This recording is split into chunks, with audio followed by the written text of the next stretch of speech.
Shadow immediately messaged me telling me, stop saying things to me and just go stream. I am streaming, you piece of shit.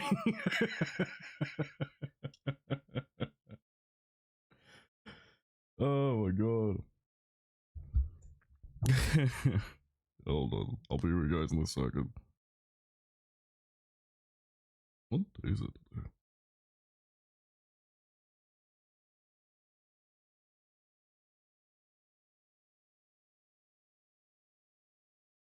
Monday.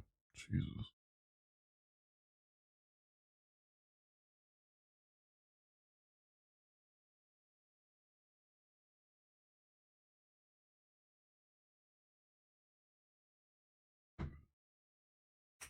Cracking my fingers. Alrighty. And we are live. Hello, everybody. How are you all? Welcome. Welcome to the stream. Welcome to my usual, almost an annual thing. We do it at the end of every fucking year.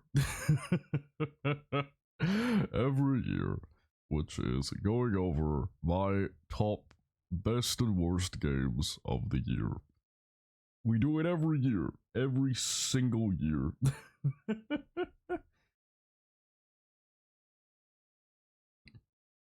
Okay.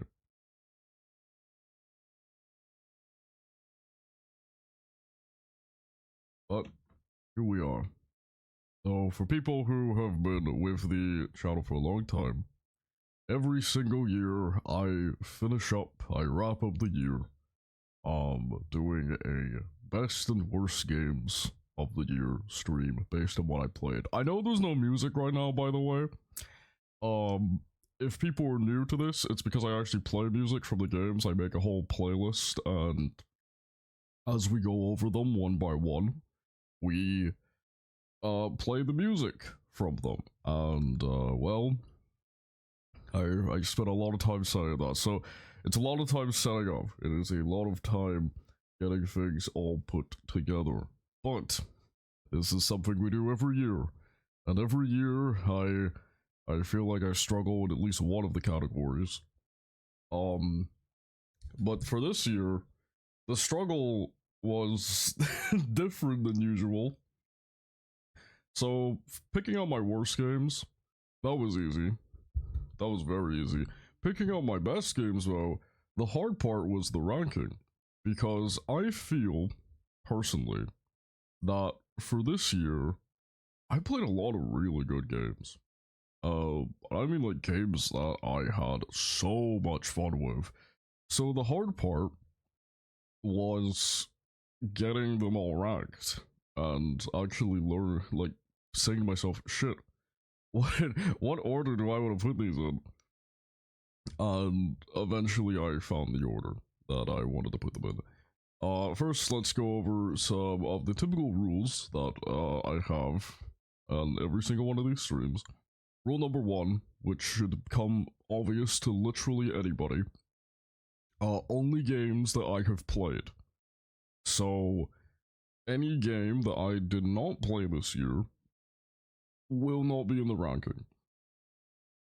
They will be excluded from the ranking. Now, I think I did a decent job in playing the majority of the big games this year.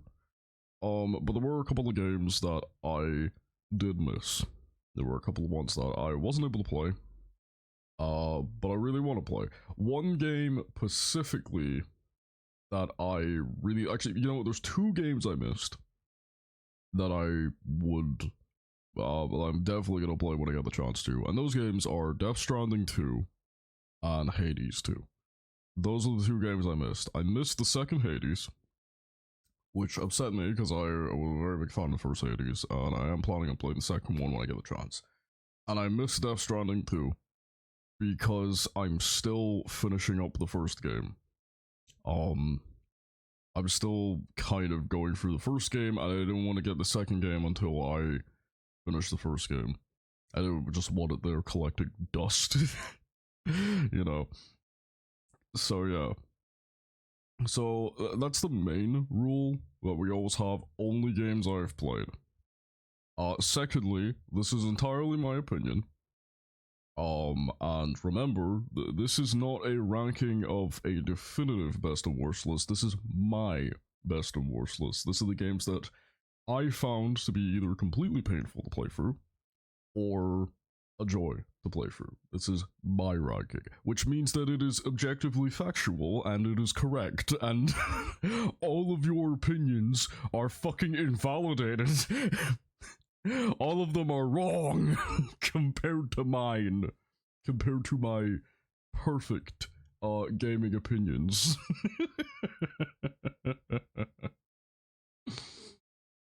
Of course I'm joking. This is an entirely personal list that we make for fun. And we have fun here. We have fun. So, yeah. Those are the main two rules that we go over.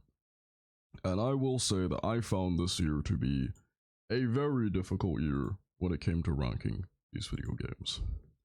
So, firstly, let's start getting in. So, for the people who don't know how I structure this, in case this is your first time, I start with worst, then best, then worse than best, then worse than best.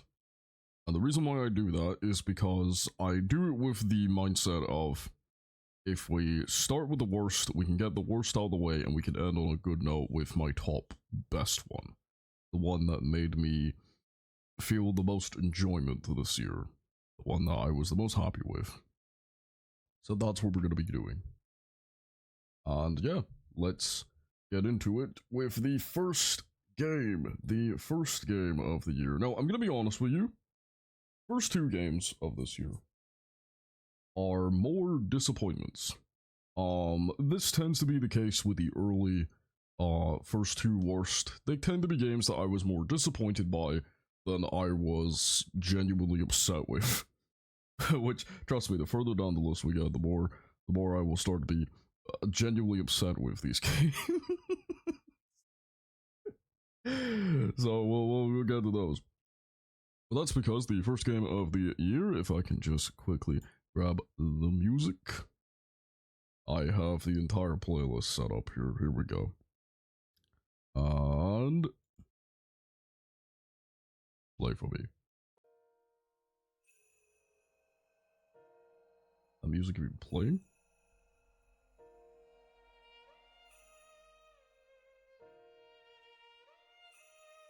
Hold on. I'm gonna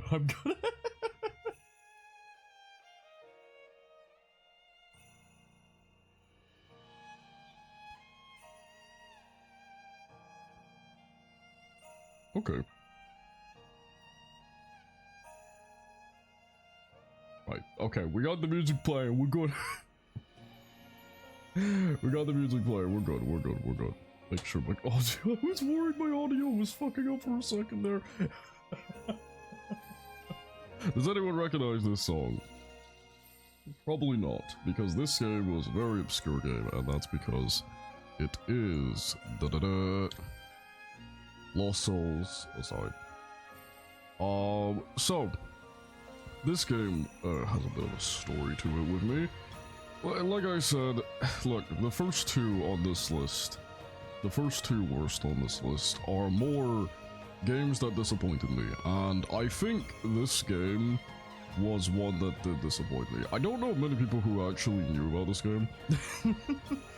I feel like a lot of people didn't. I think most people I know didn't even know this game existed.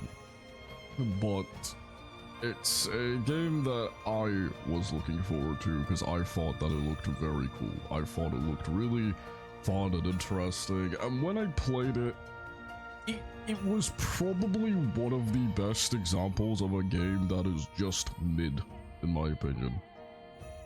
You know? Like, it's not terrible, it's just mid, and it was pretty disappointing to me overall. Everything about the game, I think, is just like a definitive, this is okay, this is fine, right? And that's why it was really just disappointed me. Everything I've noted here, I do put down notes so you guys can read them. I mostly just ad-lib. I mostly just blabber on about this stuff. But yeah, pretty much like everything about this game I just found to be very mid. Like the story was fine, the gameplay was fine, you know, everything was just fine. The combat was fine. I didn't really get too into it. The movement and everything was also fine. The characters just fine. The world I just thought was alright. Like it was just a very okay game. And I was a bit let down by that fact. I was, when I saw this game being advertised, I thought this looked insanely cool.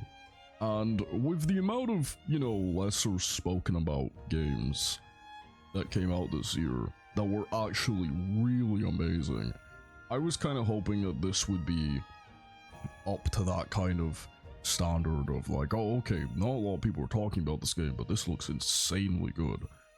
And it wasn't, and it just disappointed me. It's not my biggest disappointment of the year, but it was a letdown, personally. It was a game that personally let me down, and I was definitely expecting more from it.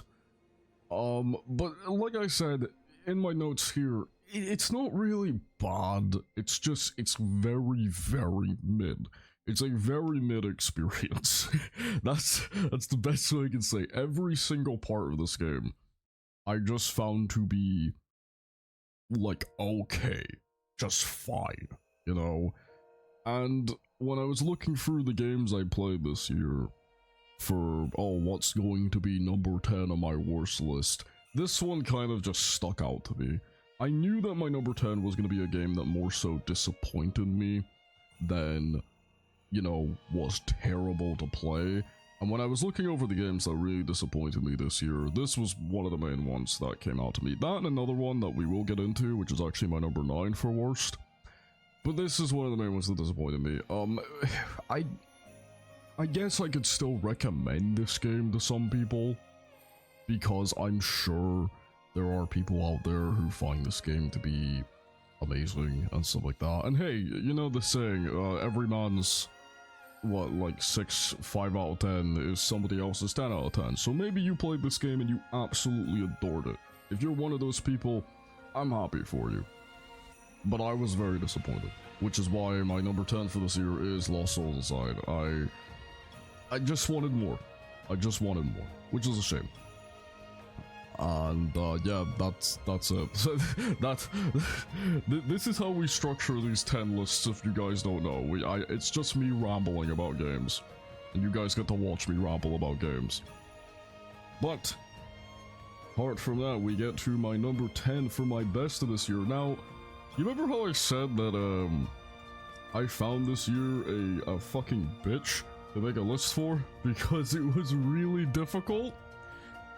Yeah, it was incredibly difficult, and the reason why is you will see my number 10 is a game that you're probably immediately gonna go, wait a minute, that's Nals number 10? Jesus, this year must have been fucking packed, because it was, because my number 10 for best game of this year is Sonic Racing Cross Worlds. You know, it is a packed year when Malfunction puts a Sonic game not in his top 5, but at number 10. Holy fuck. Me putting this at my number 10 immediately told me, okay, yeah, this is gonna be the hardest list I've ever made. Sonic Racing Cross Worlds. God, what can I say about this game? I had so much fun playing it. We streamed it a couple of times here, and this game really lifted me up, in a sense. I mentioned to a lot of people that this was a very hard year for me, and I gotta say, to the people who helped me throughout this year, thank you so much. You've been a massive help, and one of the things that helped make this year better was my dad, and I'm gonna just give this little moment to give a special thank you to my dad, Papa Glitch. He noticed I was struggling this year, and he really helped me. And one of the things he did for me was buy me Sonic Racing Cross Worlds. So, Dad, thank you. I wouldn't have been able to afford this game otherwise if you didn't help me with it. So thank you. The reason why this game is on my list is because of you. I would have missed this game otherwise. So thank you, Dad. If you are watching this, I'm very appreciative. But yeah, holy fucking shit, Crossroads was awesome. Crossroads was awesome. It is so fast, it's so fun. I love the controls. I love the interactions between the characters. I still play this game. I still play this game online. The interactions and special stuff between all the characters is great. I love the courses, the crossworld mechanic in general, where you get to go through the different courses and you get to explore, like, everything. It's so cool. It's so well done and put together. And even like building the different carts and stuff, they brought back the extreme gear, the handling cars, all the vehicles I love. When we streamed it, I put Blaze in a box. Hey, Ave, what's up? Welcome to my stream. Welcome to my best of the year list. My best of... Yeah, Ave, look. A Sonic game's only at number 10. That's how you know the game this year was packed with good games. This year was hard for me to make this list. Yeah, but it's only my number 10. It's only my number 10 because I had to really think about where I was going to place this list.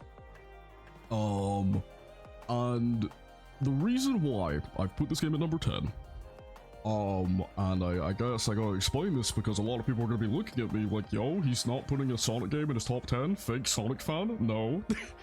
The reason why this is only my number 10 is because the single player content is admittedly, in my opinion, kind of lacking. I will hydrate. Oh, hey, hi, Sunset. Thank you for the hydrate and stretch. I hope you're doing well, Sunset. Thank you for coming to the stream. It's been a while. I hope you're doing alright. But yeah, so the reason why this is my number 10 is the single player content is admittedly lacking. Now I know a lot of people are going to be like, now it's a racing game. Why do you want single player content in a racing game? But need I remind you that Sonic and All-Stars Racing Transformed kind of set the standard for racing game, like single player content. The single player content in Racing Transformed. Ave, I'm doing a presentation.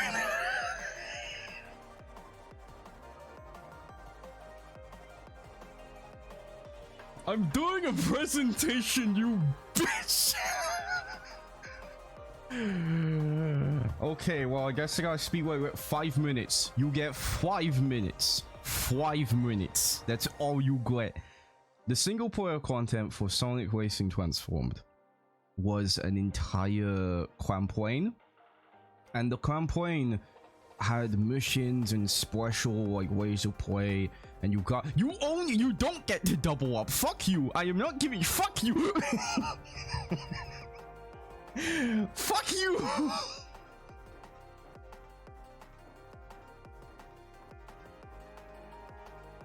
I'm still getting you a New Year's gift, by the way. Do not make me change my fucking opinion on that, okay? The only gift you'll be getting is a delivery of my shit in a box for your fucking New Year's. Don't you bother doing that with me, you bitch, you fucking prick. Anyway, but yeah, the single player content in this game was disappointing, and that's the one part of the game. That was the one part of the game I wished that they went more into. They went more into with the single player stuff, and I think if there was anything I would do to improve this game, it would be that. But the overall, the gameplay, the general gameplay with all the characters and all the interacting and all the racing and everything, it was super good. Oh yeah, happy holidays to everybody. I hope you all had a good Christmas. Apart from you, fuck you. you, where's my gift, by the way, Ave? Where's my gift? Where, huh? Where's my present? You, give me your present, you bitch.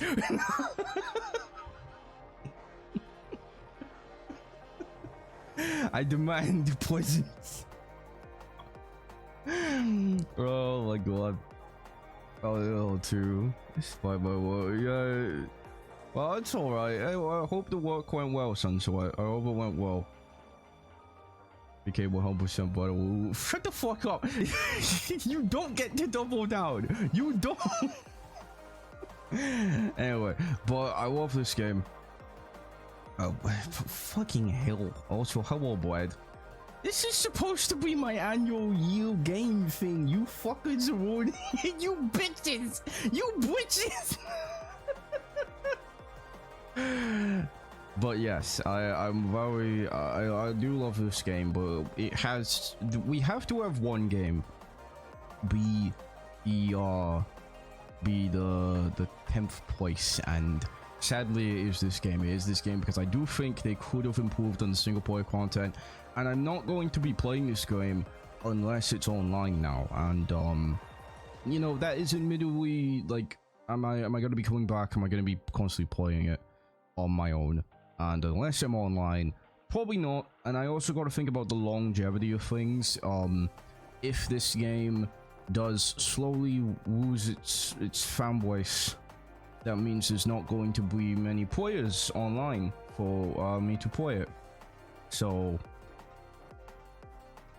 you're not getting the double down. I'm stopping. I've stopped. Your 5 minutes are up.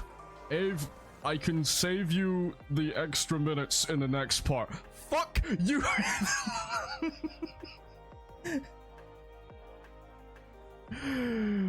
Next game. You ruined my Sonic part, Ave. You ruined my Sonic part. Fuck you. Well, you know what? We're going to my next game, which is my 9th game, which is probably the biggest disappointment for a video game I've had all year.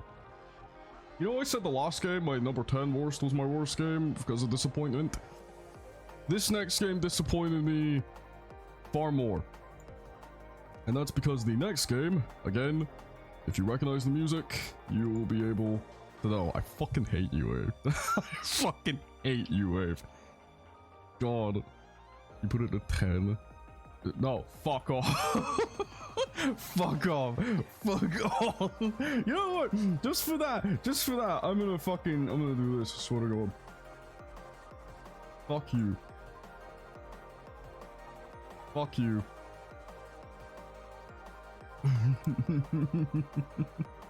It gets put in a jar. It gets put in a jar. And also, I am a small bacon spider who belongs in a sandwich. Here, are you happy? Are you happy? Anyway, what about this? Don't you fucking dare, Ave! Not when I'm doing a presentation.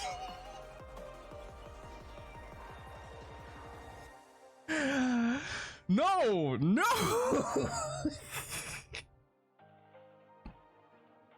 Ave, can I please save this for next stream? Don't fucking do this to me.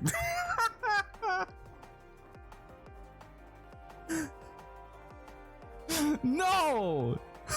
I'm doing my yearly. This is an annual thing, you fucker.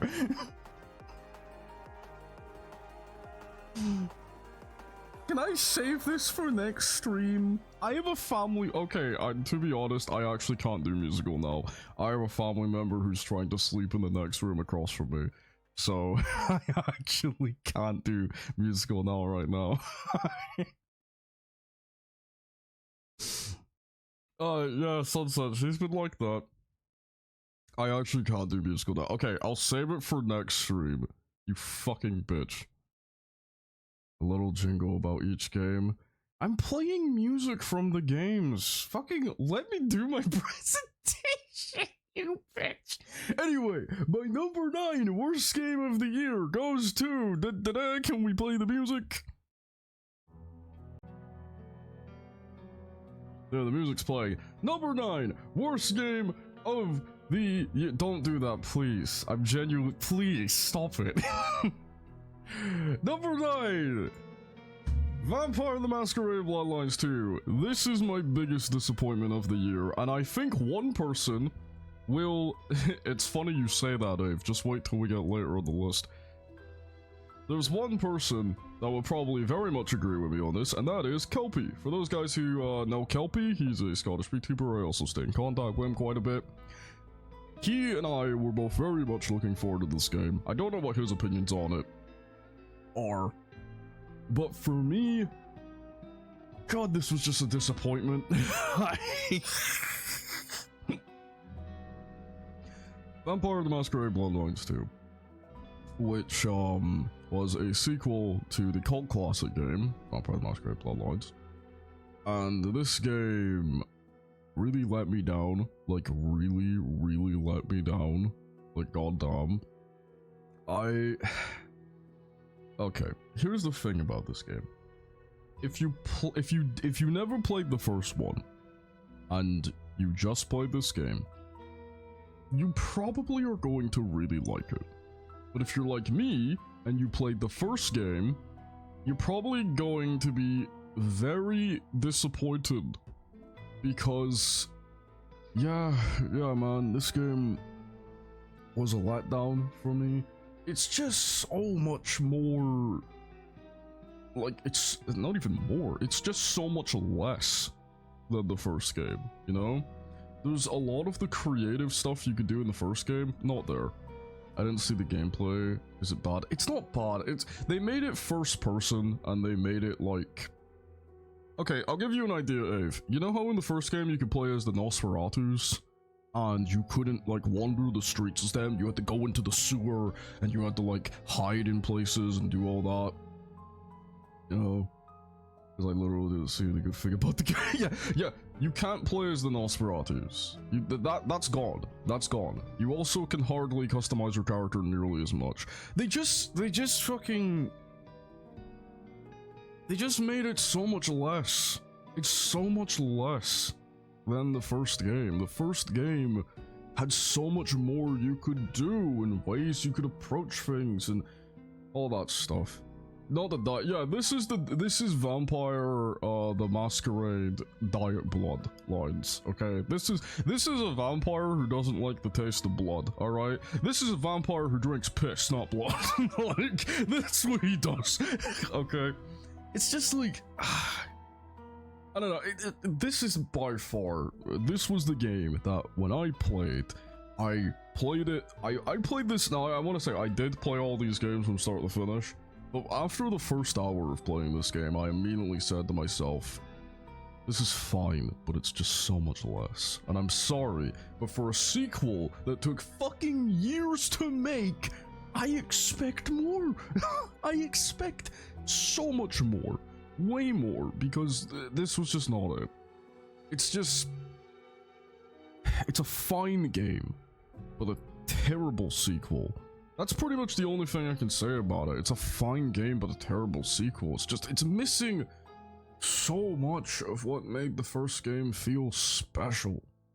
So much of what made the first game feel unique and different, in a game that you wanted to replay over and over again and just go at it, you know, like, and all the fun little interaction, just gone. It's just gone. It's not here. The spark of the first game is gone. And that's so disappointing because just let me down. It just let me down. And it's easily, it's my 9th worst of the year because, again, I guess it's not a bad game, but it let me the fuck down. But trust me, all the games after this, after 10 and 9, are bad games. All the good games, however, they're masterpieces. Speaking of, however, if this game was my biggest disappointment of the year, my number 9 for best game was my biggest surprise of the year. Well, kind of. We'll get to a bit of a later one after that. Because this next game, that is my number 9 best of the year, is the one that kind of I wasn't expecting much, but it surprised me a lot. And that is... Play the music. Da-da-da. Playing.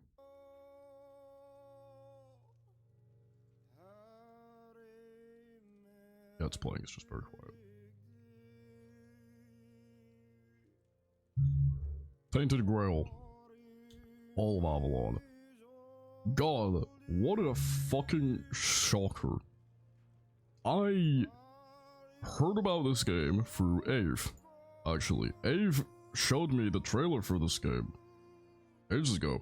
He showed me the trailer and thought I would like it because got a bit of Scottish vibes to it, to say the least. It's very like King Arthur and everything. And I decided to play it. This game was shockingly good. And I was not expecting much. I came out loving it. This is so good.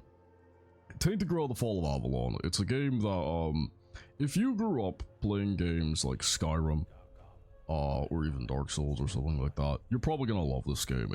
It's like a gritty, dark, really dark Skyrim. And it takes place in like a land where King Arthur has died, and there's like cults and everything, and it's just so engrossing. This whole game surprised me from start to finish. Like I said, I booted it up, and I wasn't expecting much. I thought it was going to be like a decent indie game trying to like be kind of like Skyrim, but a lot of games that have tried to be like Skyrim have never quite ticked that like Skyrim itch, you know? Apart from this game I think really got it, and it's so fun, it's so enjoyable. The world is crazy enjoyable. The grim tone of everything, it makes like every part of the game has this feeling of just grime and grit and like really like dark fantasy. It kind of reminded me of like Dragon Age Origins. You know, when you play Dragon Age Origins from start to end, you feel that like the dark fantasy, the grittiness of it. And that's what this game felt like. It was gritty and dark and like grimy, but it was really fun in that way. And the build system, dude, in this game is so fun. It feels like it was made for people who... Have you guys ever seen those videos like, can you beat Skyrim but only using your bare hands? Or can you beat this game but only swinging your dick about, you know? Like, those type of videos. This game feels like it was made for people like that. Because there's a skill tree for pretty much everything. If you want to go through the game using your bare hands, there's a skill tree for it. If you want to go through the game using only summoning spells, there's a skill tree for it. If you want to be a necromancer, if you want to like be more of an archer, use daggers, use throwing weapons, there's all stuff for it. So it feels like the game is literally like, here's the world, how do you want to play? Go ahead, have fun. And it's so good. It's so fun. For me, when I first played the game, I played as a necromancer build, where I would go around summoning skeletons and everything to fight for me, and it was really enjoyable. It was so enjoyable. Like, the magic system in this game is one of my all-time favorite. I adored playing around with the different spells and the different shit you can do and everything, and I've played through this game multiple times as well. Like, most games like this, I tend to only play through a couple of times, you know? This one I stuck with from beginning to end. I stuck with it and I played through it multiple times. I've tried out different builds, mostly magic builds because I love the magic system. But honest to God, like, if you haven't played this game and you're in the mood for something that ticks that like old school Xbox 360 dark fantasy Skyrim itch, this is the game. Tainted Grail: Fall of Avalon was a big surprise for me, probably my biggest surprise of the year, apart from one game, which I'll get to it when I get to it, yep. But god dude, it was so enjoyable. I'm really happy I picked this up. And Ave, thank you for showing me the trailer of this game. You probably forgot about it, it was fucking ages ago now, but thank you for showing me the trailer and making me actually decide to give this game a shot. Because yeah, it's really good. It's so good, and I'm probably gonna like replay it even more in the future. It was just an awesome, great game. Which hey, if this game was the biggest surprise, okay, I should say all of my worst games after this are games I think are genuinely really bad. If number 10 and number 9 were my disappointment games, everything after that are ones I think are genuinely bad. So get ready for now rants about games that he really doesn't fucking like, because that's gonna be a thing that we're gonna be doing for quite a bit. Which is why we're going to my next game, which is my number 8 for worst game. Holy fuck, here we go. Number 8, worst game of the year is fucking Hunter x Hunter Net Impact.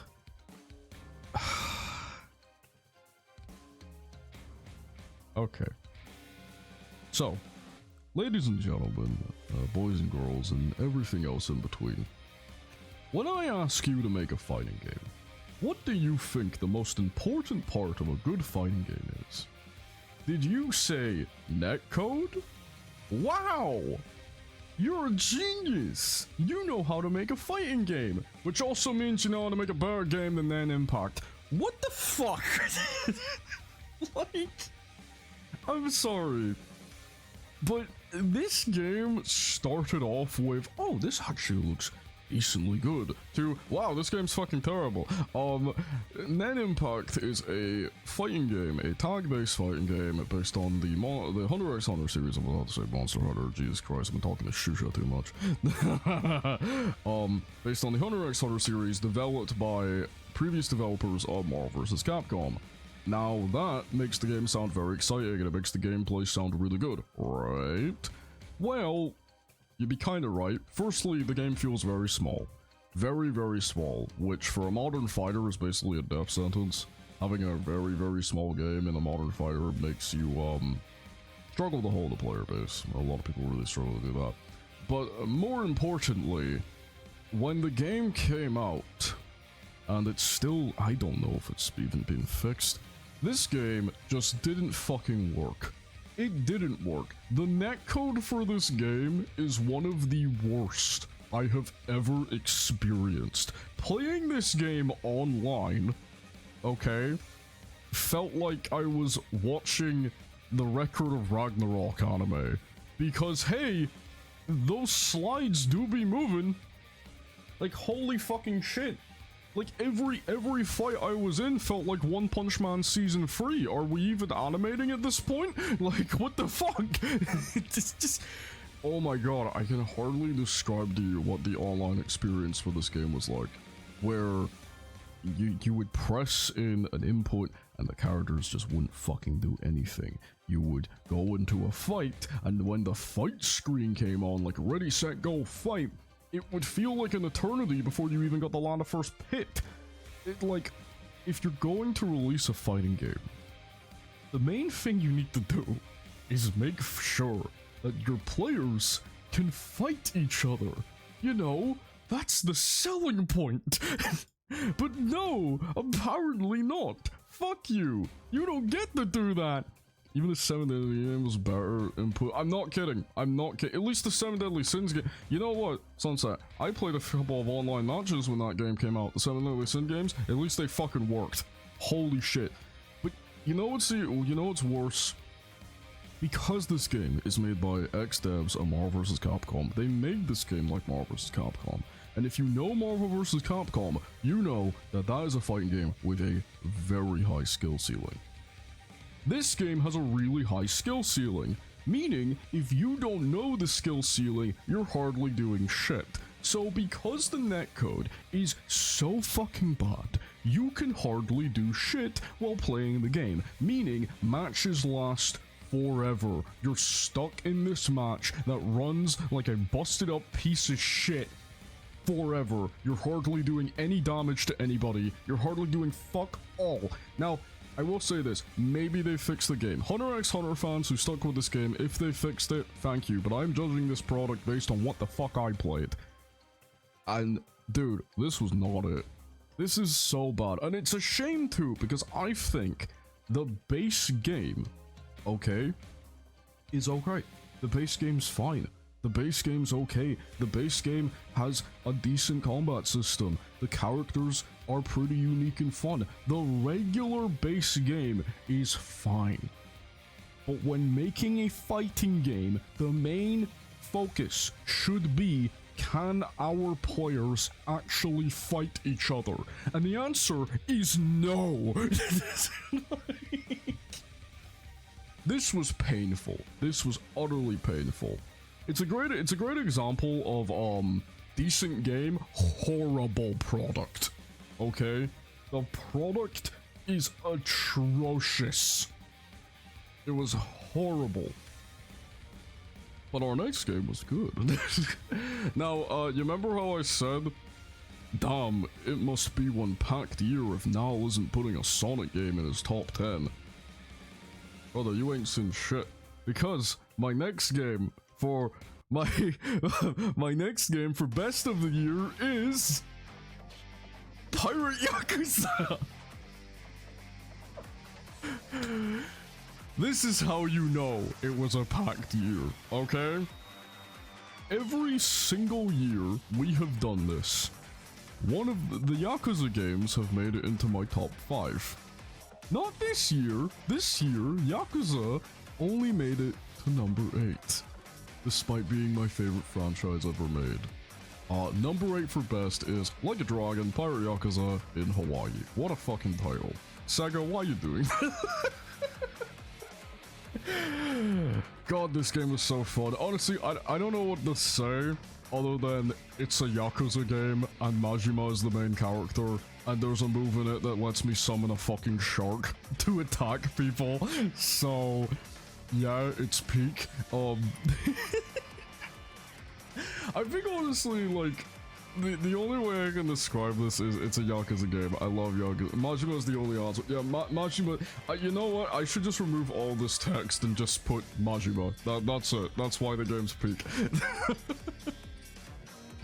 Honestly, it was so fun, and it felt like just a pure insane, over the top Yakuza game. I adore Yakuza franchise. It is my favorite game franchise of all time.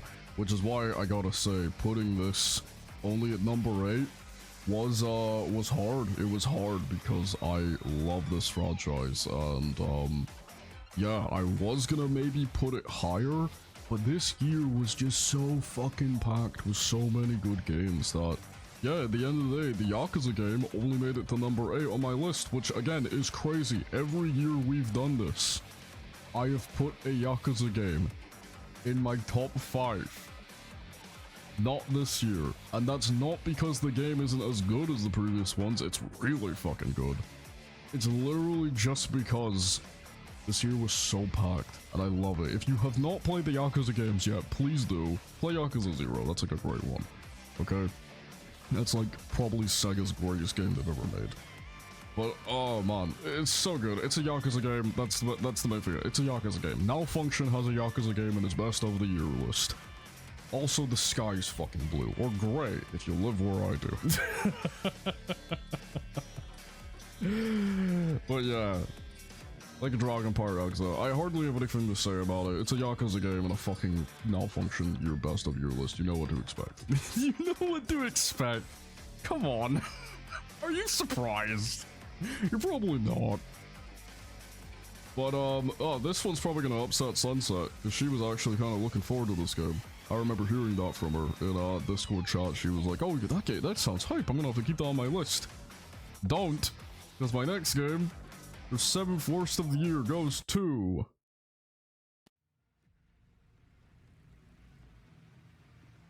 Killing Floor 3. Oof. Oof.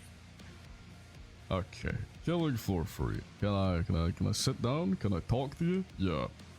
Yeah. Oof. Can I sit down and speak with you, Killing Floor 3? Because you had a good thing going. Killing Floor 1.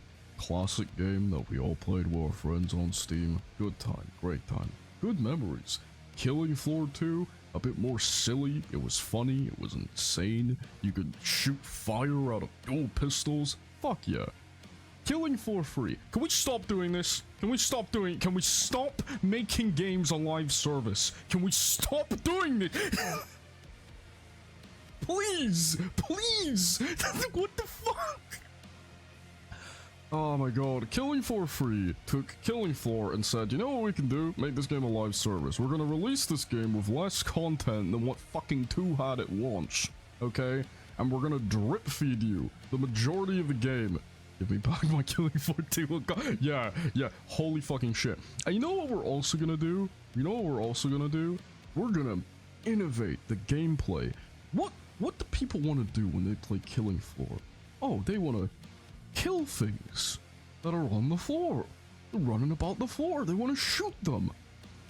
How can we expand on that? I got it. Okay, you know what we'll do? We'll put objectives on the map where you have to work at a fucking computer for like 5 minutes, or you need to move this thing from one end to the other, and if you fail those objectives, you also get fucked over. Fuck you, you don't get nearly as much money to buy upgrades, to buy new weapons.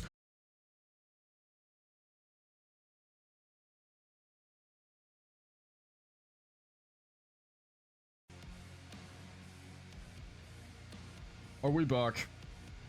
Did Killing Floor kill my stream?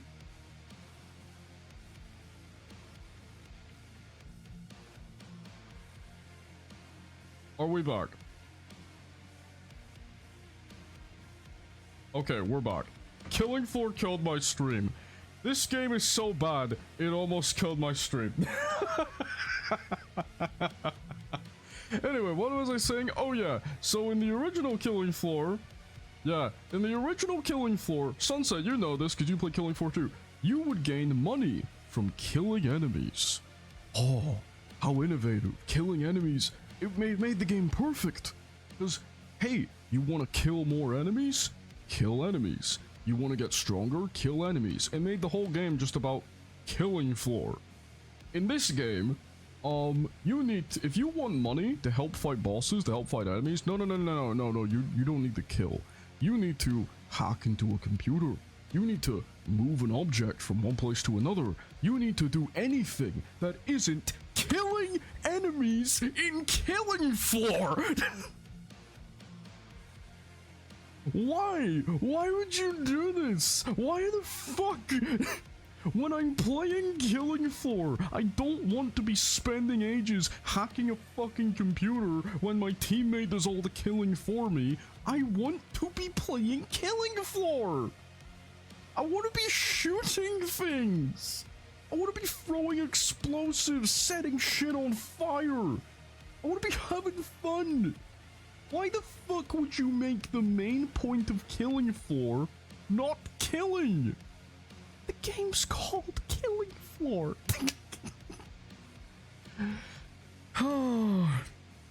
But honestly, I don't think I can say anything better than what the game just did. The game's so bad it nearly killed my stream. That's how you know. That's how you know. Killing Floor Free was so bad it nearly killed Malfunction's annual Game of the Year stream. That's how you know that it was terrible. It's a bad game. But my next game's good at least. Because my next game, the wild third game of the franchise, hacking Floor. Fucking filing your taxes Floor. Can't wait for that. Fucking hell. Go back, dude. God's sake. Anyway, my next game for 7th best game of the year goes to a game that I'm sure a lot of people have in their top 5. It's not my top 5, but it's an amazing product. And that is... Where's my music? Music. There we go. Hollow Knight Silk Song. Game's really good, dude. I know a lot of people will probably put this in their top 5 of the year. I feel like Mao's gonna put this in their top 5. I feel like Mao would put this in her top 5 because Mao loved this game. Silk Song, I mean, you probably already know, okay? The game's really good. If you love the first Hollow Knight, you're gonna probably love this game. I think the only... I guess I need to explain why this isn't my top 5. The only reason why this game isn't in my top 5 is because I never actually got into the Silk Song hype train that loads of people were on. you know, where they were waiting for Silk Song, like people waiting for Half-Life 3. So I imagine for them it was like a massive thing. For me, it was more like, oh, okay, that's cool, that's awesome. I'm happy to see it's coming out. Which I think because I wasn't really super hyped for it, that's why I didn't get into it as much as others. But still, it beat Yakuza, which that's how you know it's a good game. Silk Song is a really, really good game. It's basically everything that was good about the first game, but just kind of done again, basically. The Hollow Knight games, they're very cozy, they're very comfy, they're challenging, but not challenging in a way that's annoying. Unlike Half-Life 3, at least we got, yeah, unlike Half-Life 3, eh? Half-Life 3 ain't getting shit, bro. Yeah. But, honestly, like, the Hollow Knight games have a really nice vibe to them. I think that's the main thing I like about the Hollow Knight games, is just the vibe. I've never been as into Hollow Knight as other people are, but I just enjoy them as a vibe. They're games that I can put on and just enjoy and love and play. And Silk Song is definitely one of those. Silk Song is really good. It's really just a vibe of a game. Playing it from start to finish was a great experience. And again, although I didn't get behind the hype, I'm still very happy that this game did get to see the light of day. Okay? Because I think it would be a shame if people had to sit through another Half-Life 3 situation. Where the game just never fucking comes out. But pretty much, like, everything that was good about the first game, this game does. Everything that was good about Hollow Knight, this game does. If Hollow Knight is one of your favorite games of all time, this is probably going to be in your top 5 for best of the year. Hollow Knight was not one of my favorite games of all time. I enjoyed it. I didn't, like, adore it, though. And because of that, it's only in my number 7. Because I think that this game is basically just like the first game, but just a bit different. Just a little bit different here and there. And that's still good, because that first game was still really, really good. And really fun. And, again, really happy to see this finally got released. Can't wait for when we get the third Hollow Knight game, and, you know, 2084 or something. That would be so good, right? So good. I feel like I'm spending more time with the bot games just because I like ranting. I like a good rant. I like a good rant. And boy oh boy, do I have stuff to rant about our next one. Jesus Christ, I'm looking at the list. Anyway, yeah, Hollow Knight Silk Song, if you love the first game, you're gonna love this one. That's the best way I can put it. If you really love the first game, you're gonna love this one. Super happy to see you got the time of day. Super happy to see you finally got the light. You know. Apart from the next game. The next game should stay fucking dead. Which is... Sacred 2 Remaster. What the fuck happened? What happened? What? How did this happen? How did this happen? How? How did this happen? How the fuck did this happen? My 6th worst game of the year is a remaster. Hello, Mon. How's it going? Yeah, my 6th worst game of the year is a remaster that, is a fucking travesty. You know what's funny? This isn't gonna be the last remaster you see on the worst list. I don't know how good that is. Or bad. Jesus. Yes, 14 times Sunset. This game crashed on me 14 times. It's okay, Mon. You want me to go back and show you? Look. Go back and show you. 10 was Lost Souls Aside. 9 was Sonic Racing. 9 worst was Vampire. No, 10 was Sonic. 9 best was Tainted Grail. 8 worst was Hunter x Hunter 9's Impact. 8 best was Pirate Yakuza. 7th worst was Killing Floor. 7th best was Hollow Knight Silk Song. And 6th worst was Sacred 2. So there you go, Mon. You're all caught up. Anyway, and also I will upload the whole thing. Yeah, 14 times Sunset. I sat down and played this game for one day. Now, I did play it start to finish. I did. I made sure to do that because I didn't want to fucking... 14 times. 14 times. This game crashed, glitched, and fucking broke on me so many times, I was worried that my system was broken. I was worried my system was broken, that the thing I was playing it on was broken. And I was like, fuck, am I gonna have to take this in for repairs? No, it turns out the game was just that poorly fucking optimized.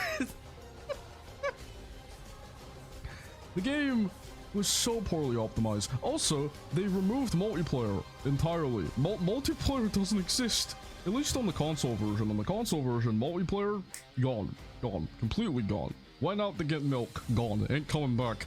It's gone. Why would you do this? Why would you do this? The bugs are all over the fucking place. I had characters glitching, I had characters moving all over the place, I had NPCs who would get stuck in walls, I had bosses that wouldn't spawn. The game didn't work. I ran into one boss fight, okay, who entered like a phase or something, and suddenly he just became immortal. I had to completely shut my game off because I was stuck fighting one boss for 50 fucking minutes until I realized this fucker ain't dying. What's going on? Am I missing something? No, I wasn't missing something. The game just glitched and made the boss immortal. I couldn't win. Why? And again, need I mind you, this game costs more than the original version. Yeah, this game costs more. If I go into the store right now, hold on. If I look up Sacred 2 Remaster.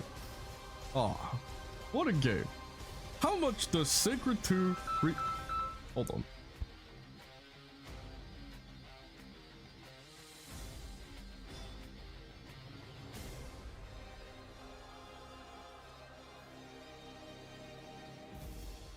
I'm gonna turn it down just a little bit because my stepdad's just trying to sleep. Anyway, but I'm going to look up Sacred 2 Remaster. Let's look up Sacred 2 Remaster, shall we? And see how much it costs. At launch. How much did this game cost at launch? How much did this game cost at launch? Launch price.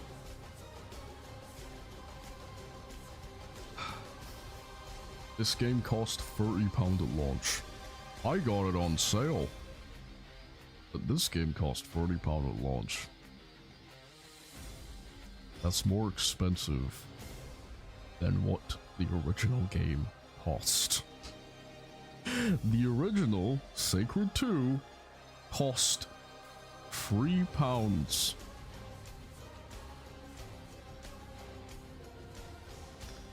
The original Sacred 2 cost £3. This remaster that hardly functions cost 30.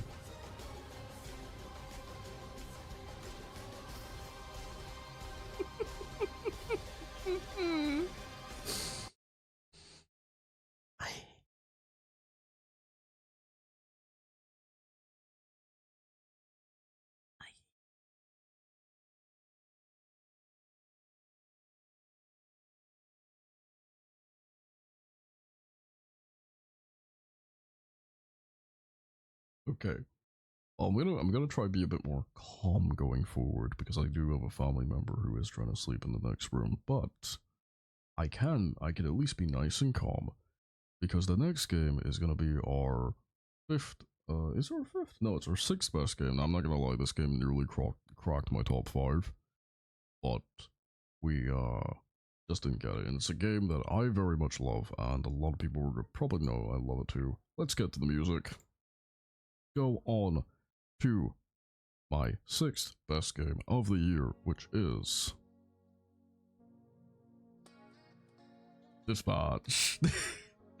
I love this game. God, this game was so good. Dispatch, a game made by a bunch of ex-Telltale devs, and one of I think probably the game that like shook the internet the most.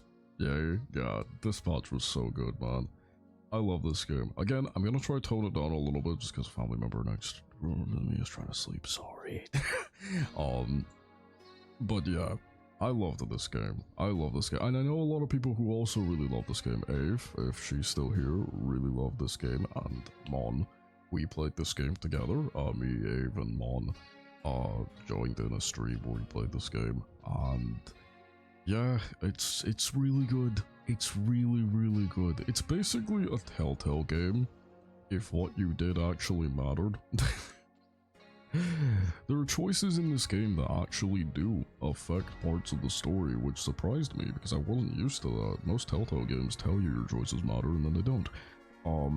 But also the gameplay loop is so good, so addicting. There's the gameplay loop is you sending people out into battle, and they, you know, they interact and everything. And what's interesting as well is depending on how you interact with them, it also affects the main gameplay loop.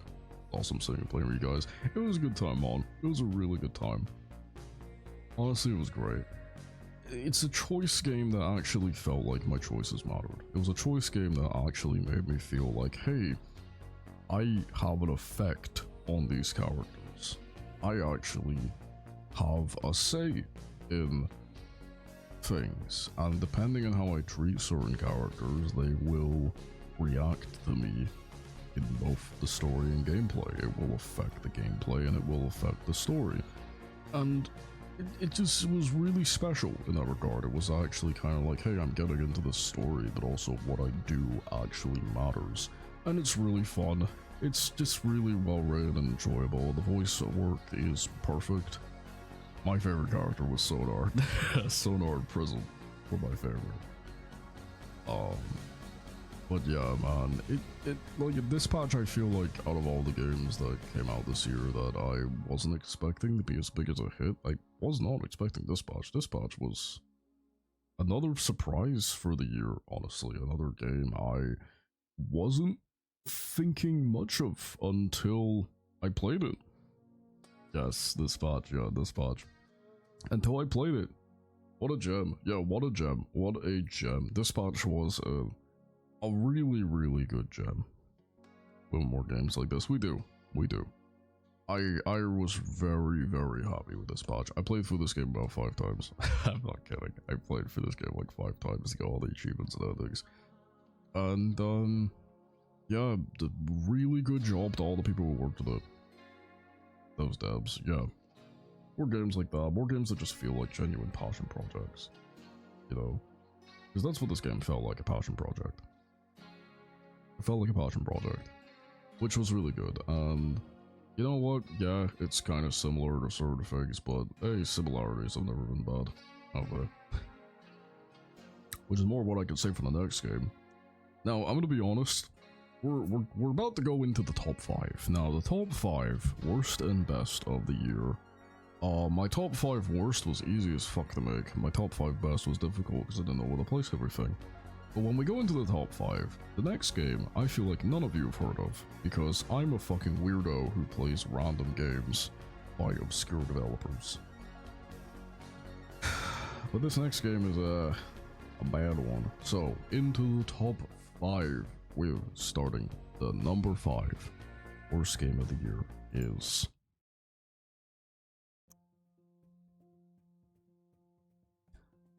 Scarlet's Salvation. Jesus Christ, where do I begin with this? Okay, so I can hear my dog having a dance in the background because he's very happy that I put this shitty game on this list. Scarlet's Salvation, where do I begin? Okay, so I picked up this game because of 2 things. 1, I like roguelikes. 2, the developers of this game I actually am quite familiar with, and their collection of games, their collection of games is either good or terrible. This is one of the worst ones they've ever made. Scarlet's Salvation is a... My mom's yelling at Humbert. Scarlet's Salvation is a roguelike game that is kind of like Returnal, if you guys ever played that. It's like a third-person shooter mixed with a roguelike. And the best way I can describe this game is imagine a roguelike where nothing you do matters. Nothing you do matters in this game. It's terrible. It's so bad. So in this game, you play as a character who's going through this base, this like cybernetic base, which by the way, all the maps are the exact same. It's cybernetic base, but with a blue filter over the screen, or cybernetic base, but with a red filter over the screen. Ooh, exciting. But you know what truly makes this game terrible? You don't even need to play it. I'm not kidding. You don't you don't need to play it. The way this game works is you clear a room and you get a weapon, and the weapon is randomly generated because it's a roguelike, obviously. If you know the weapons, say you clear one room, right? Are you fucking on my annual fucking stream, dude, you piece of shit. say you clear a room. Say you clear a room, okay? Like the typical roguelike thing, you get one special weapon, okay? And the weapon is a really powerful gun. And you're like, oh wow, I can use this powerful gun, right? The next room, you can just run past. And I'm not fucking kidding. You know how most roguelikes will lock you in a room and be like, hey, fight these enemies to get a special weapon, you know? Not this game. In this game, none of the doors are locked. I don't know if it's a programming error, or if they just never fucking thought that people would be stupid enough to run past every single enemy instead of fighting them. But I tried it. I cleared an entire room in this game by running past every single enemy until I got to the boss. And dying to the boss doesn't matter, because when you reach the boss, for some reason, they spawn you in the room you were previously on, which is the room right before the boss. Also, effects combos. Waiting for odds? I don't play odds.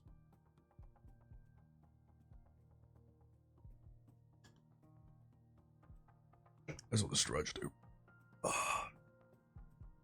So, as you can imagine, it's so bad because it's a roguelike you don't need to play. I don't know what the fuck they were thinking when they designed that. Let's make a roguelike that you don't need to play. Hey, hope you do well, Canvas. Thank you for coming in and giving the hydrate. But yeah, let's make a roguelike you don't need to play where you can just run past everything. It's so bad. It's so annoying. And you know what? It would be higher on my worst list. Yeah, that's it. Roguelike you don't need to play. Yeah, Cadmus, in this game, the developers never programmed for the room's doors to be locked. So you can just run past everything to the boss fight. You can just dash. Just go by. Don't need to play the game. What the fuck? Honest to God, this game is in my number 5 for worst, but it would be higher. It would be higher if it wasn't for the fact that I think the games after this are far bigger atrocities. This is something you need to mod to fix them. Yeah, pretty much. I think the games after this are far bigger atrocities when it comes to terrible games. And I can at least be somewhat forgiving because I know this is a somewhat small dev team, so I'm gonna be forgiving, but it's still my 5th worst. It's fine, commas. But for my 5th best, and this might actually surprise a couple of people, my 5th best for the year is a game that I knew I had to play, for the sake of younger me, and that was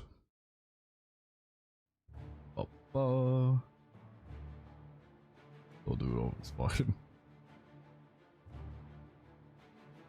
Oblivion, the Oblivion remaster.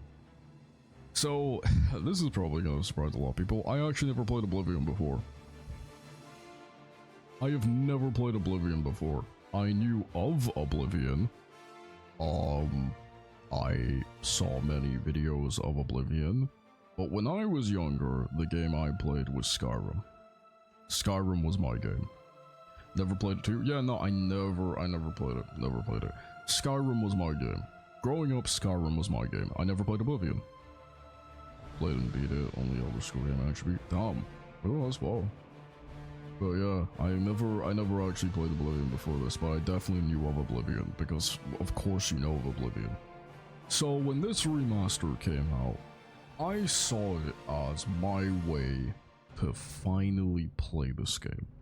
To be able to finally give Oblivion a shot, and see if it was good. Now, I was a bit worried, because for many people who know, I really didn't like Starfield. I felt Starfield was a terrible game, and it made me question if I only like Skyrim because of my nostalgia for it. Then I ended up getting distracted by something else around. I get that feeling all the time, Carlos, that's perfect. But I was worried that maybe I only like Skyrim because of my nostalgia for it, and that was going to affect my views on Oblivion because I never grew up with it. No, it's actually good. It's actually really good. Starfield's just a shit game. But no, Oblivion was actually really good. I had so much fun going through this game and playing around with the world, the characters, like going around the game. The game looks beautiful. The game plays incredibly fun. And even just like trying out the different builds and everything, and just doing all that, it made me realize that no, I was right about Starfield being shit. I said leveling mechanic sucks. I'll change that. We can keep you in. I still think the way the leveling works in this game is the more you do things, the you just get leveled up for it, which did lead to me admittedly running around just spamming spells. Like building one sucks. I actually can't remember that. Oh wait, the Starfield one? Oh yeah, Starfield sucks. Starfield was terrible. But it turns out that I was right. Because again, I was worried that going into this game, maybe I only like Skyrim because of nostalgia, because I hated Starfield and Bethesda makes every game the same. But I was very much wrong. Starfield, it's just a shit game. This game was where it was at. This game was awesome. And you know what? I'm really happy I finally got to play it. Didn't work. Yeah, it was really bad. But I'm really happy I got to play this because I imagine younger me always wanted to play Oblivion, but I grew up with Skyrim. So I kind of played this one as like a thing I owed younger me, you know? Get X amount of kills to level up. Yeah, fuck out, Starfield's leveling up. You're reminding me how shit Starfield was to play. The game is so annoying. Oh my god. But also, yeah, I'm happy I finally got to experience Oblivion. It's my number 5 for best of the year. And I do kind of wish that younger me didn't get to miss out on it. Because, dude, the amount of hours that younger me would have spent in this game is crazy. I would have spent so many hours in this game. I would have never beaten it because I would be too busy exploring the world. But god, it's really good. You know what's really funny? I just noticed something. Hold on. One. I have so many remasters on this list. I have so many remasters on this list. And the next game is also a remaster. And it's a terrible remaster because the next game, for my number 4 worst game of the year is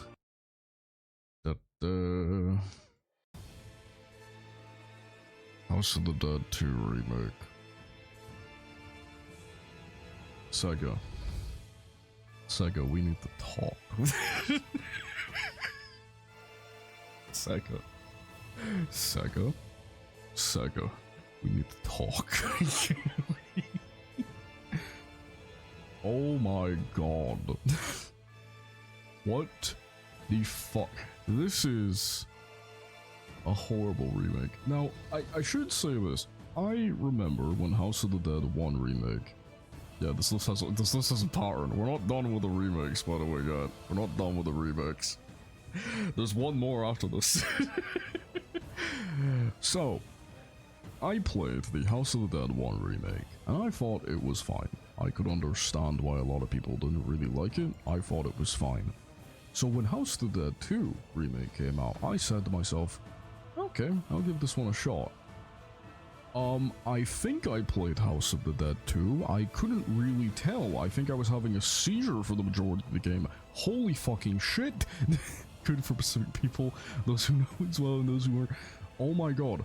How can I describe? So, for those who don't know, House of the Dead is an on-rail shooter. And what you do in House of the Dead is you go around and you shoot zombies, you shoot big creatures and everything that come for you. So, the most important thing any shooter, on-rail shooter, should have is visual clarity. You know, letting the player know what they're shooting. Imagine filling your game with so many textures and lighting and everything, it becomes fucking impossible to tell what you're shooting at. That's House of the Dead 2 remake. Oh my god, this feels like... Jesus Christ. You know when you go online and you look up video game remake and you see someone's made like a shitty AI Unity engine fucking remake where the game is just covered in visual clutter, like the lighting is trying to be dynamic but it's almost blinding, the textures are trying to be high res but they look terrible because you have no idea where you're going. That's this game. This game feels like it's trying to be the remake of all remakes. Everything needs to look high res. The lighting needs to be perfect.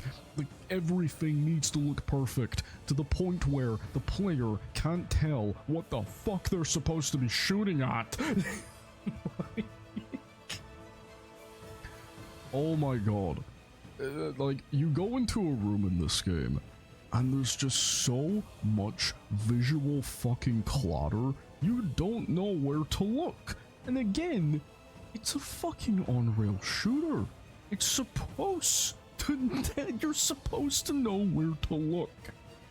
And it makes the game ugly. It makes the game almost beautifully ugly because it's trying to look beautiful with all this lighting and dynamic reflections and everything, and all the fucking textures are so more high res and dynamic, but it just makes the game impossible to play.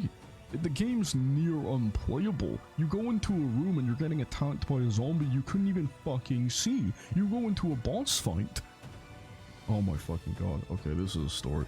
You go into a boss fight and the boss can only be killed if you shoot its weak point, but you can't see the weak point because the high-res lighting with the ray tracing is blinding your eyes and you can't see the weak point. What the fuck? This remaster, this remake, okay? It feels like a kid's version of what they expect a remake to be. Everything needs to look better. Everything needs to be brighter and more colorful and look more gritty and real. But it doesn't take into account the actual gameplay. It doesn't take into account why the original game looked the way it did. And it makes the game near unplayable. It makes the game almost completely unplayable because I can't see shit. I don't know what I'm supposed to be shooting at, and everything else is even more terrible because you know that lighting problem I mentioned? That applies to the fucking gunshots.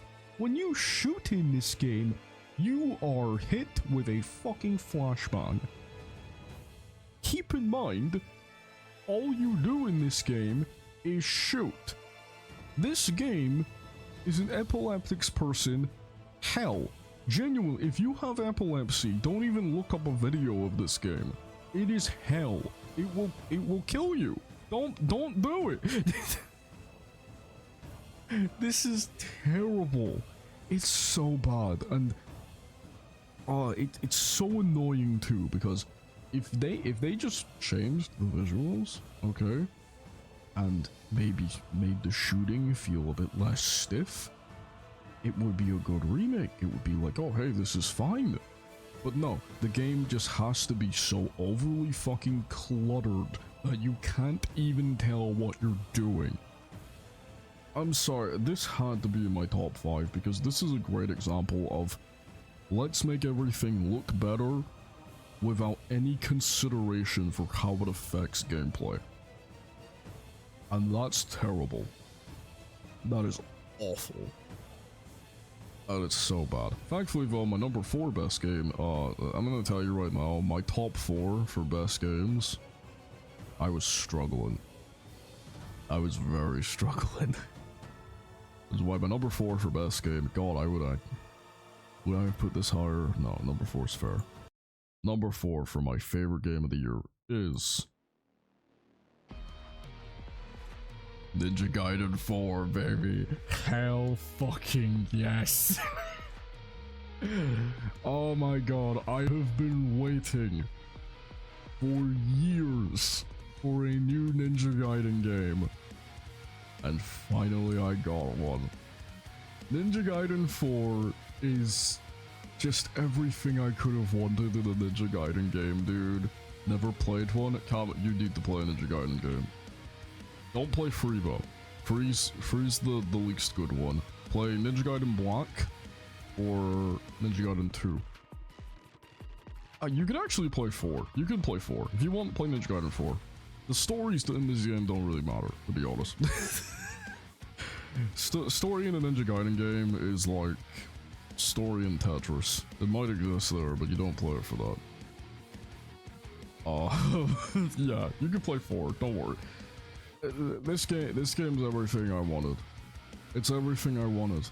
For years of my life, I dreamed of a new Ninja Gaiden game. I played through Ninja Gaiden Black and Ninja Gaiden like 2 vanilla and even like the Sigma games and everything, and then I sat down and said to myself, damn, imagine if they ever made Ninja Gaiden 4. What would that be like? And I had like all these images in my head of how cool it would be, how bloody it would be, how insane it would be. And then this game came out, and it's everything I wanted. It's everything I wanted in a Ninja Gaiden game. I love this game. I love this game so much. I have went back and replayed this game so many fucking times. I adore it. It's everything I want. It's difficult, like all the Ninja Gaiden games are. It's fast, it's frantic, it's completely insane, and it's also bloody. It's bloody as fuck.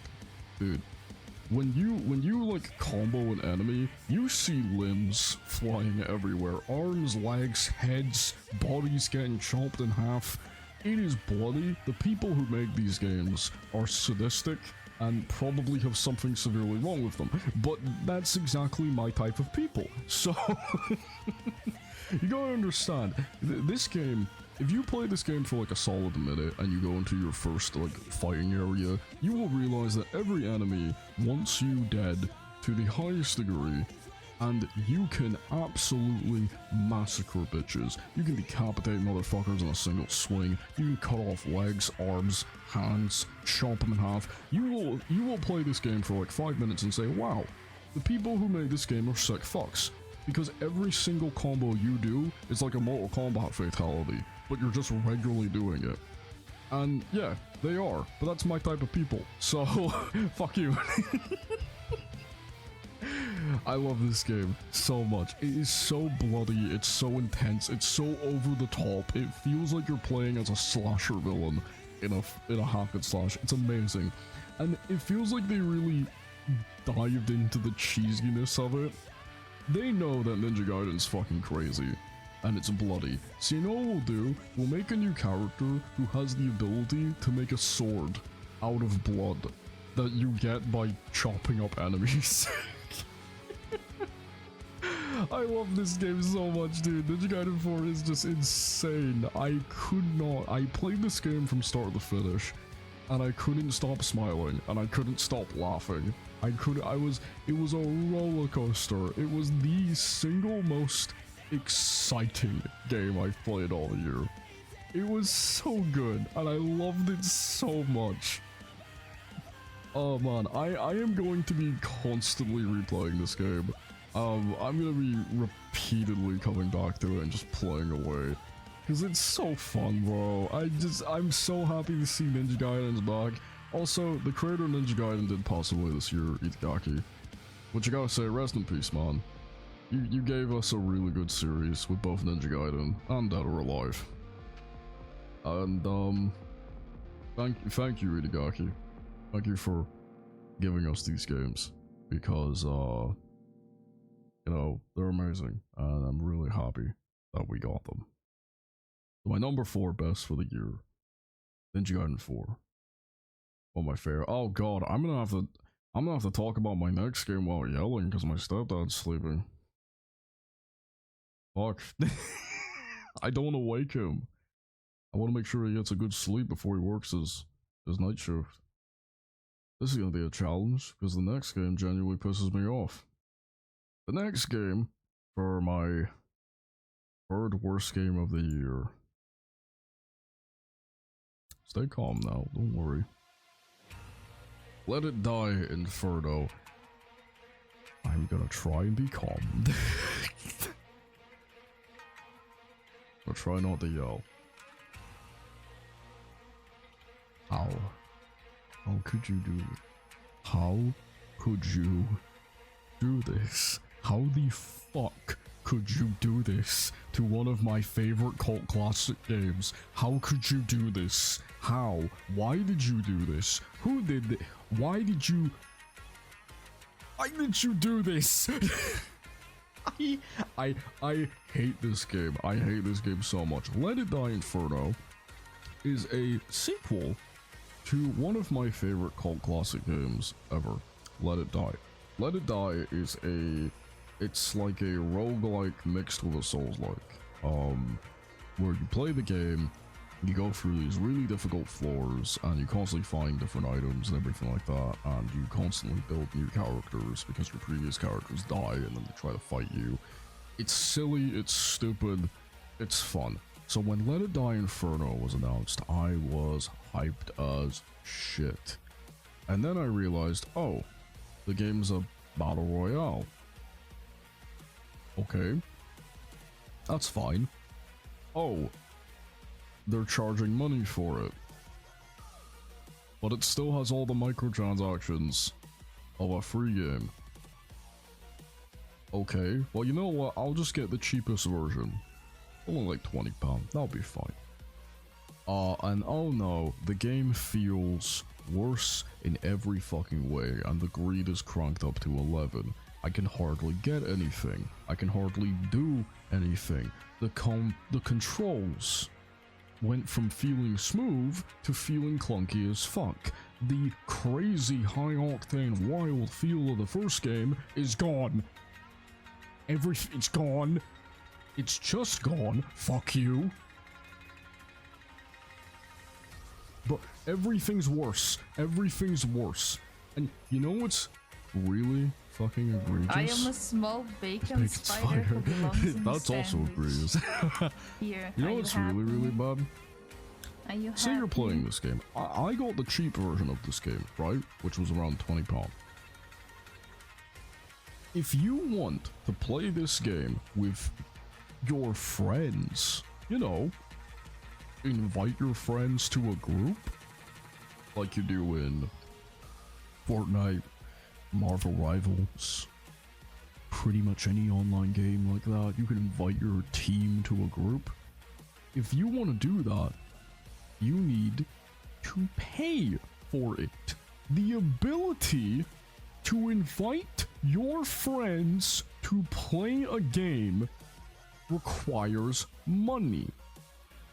How much money? Well, you need to buy the deluxe edition, It's not you. It's not. It's a one-time payment. But how much is the deluxe edition? For the ability to invite your friends to play this game with you, you need to cough up, for me, £40. You need to spend £40 just to invite your friends to play a game with you. Are you fucking serious? Why? Who the fuck decided the dude? Who decided this? Who did it? I will hydrate more. I'm trying not to yell because I don't want to wake up my family member. He's trying to get good sleep in. But who decided this? Who did this? Who said? Who the fuck? Who said that we're going to lock behind a basic gameplay feature behind the paywall? We're just gonna lock it behind the paywall. We're just gonna do that, you know? Yeah, sure. Great. Fucking awesome, dude. Who the fuck did this? I swear to God. Oh my God, they ruined it. They fucking ruined it. They took everything I love about the first game and they ruined it. And they charged money for this one. The first game, they didn't. It was a free-to-play game. No, this time, it costs money. And it's gonna cost you £40 fucking just to play with your friends. Keep in mind, adjusted for inflation and everything like that, I don't know how, I don't even want to know how much it costs in America. I don't want to know how much it costs in our place. Holy fucking shit. It's terrible. It's so fucking, no game should charge you money just to invite your friend. A basic fucking feature. Oh my God. It's so annoying. It's so angry. The original Let It Die is a cult classic, and it's one of my favorite free-to-play games ever. I think it's great. This game, fuck you. Fuck you. Fuck you. The devs don't have friends. Need to pay for them. But honest to God, the original Let It Die, one of my favorite cult classes ever. This one, fuck you. I can't fucking believe you. You took Let It Die and you ruined it. I don't know if the franchise can continue after this. I'm genuinely serious. Let It Die, Inferno, terrible. In the pay, they turned it into pay to play.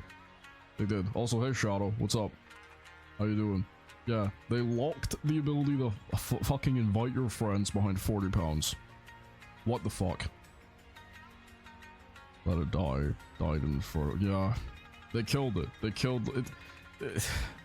They killed it. It's terrible. But yeah, hey Shadow, I'll be doing well. I'll be doing good. Well, that was disappointing. Time to go into my third best one though, because my third best game, thankfully, is a sequel to one of my favorite games ever made, and actually lived up to the hype. When this game hurt me, the sequel to this next one made me very happy, and that's because my third best game of the year is Ghost of Yote. Love this game so much. Love this game so much. So, for people who don't know, Ghost of Tsushima is one of my favorite games ever made. I have spent so many hours in that game. So when Ghost of Yote was announced, I was cautiously optimistic. I love Ghost of Tsushima. It's so good. You should totally play Ghost of Tsushima if you get the chance, man. It's so good.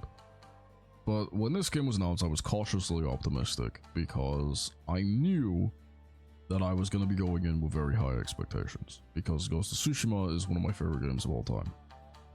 I'm very happy to say that this game surpassed those expectations. Love it. It's available on PC. I think it probably is. I think it might be. Is it?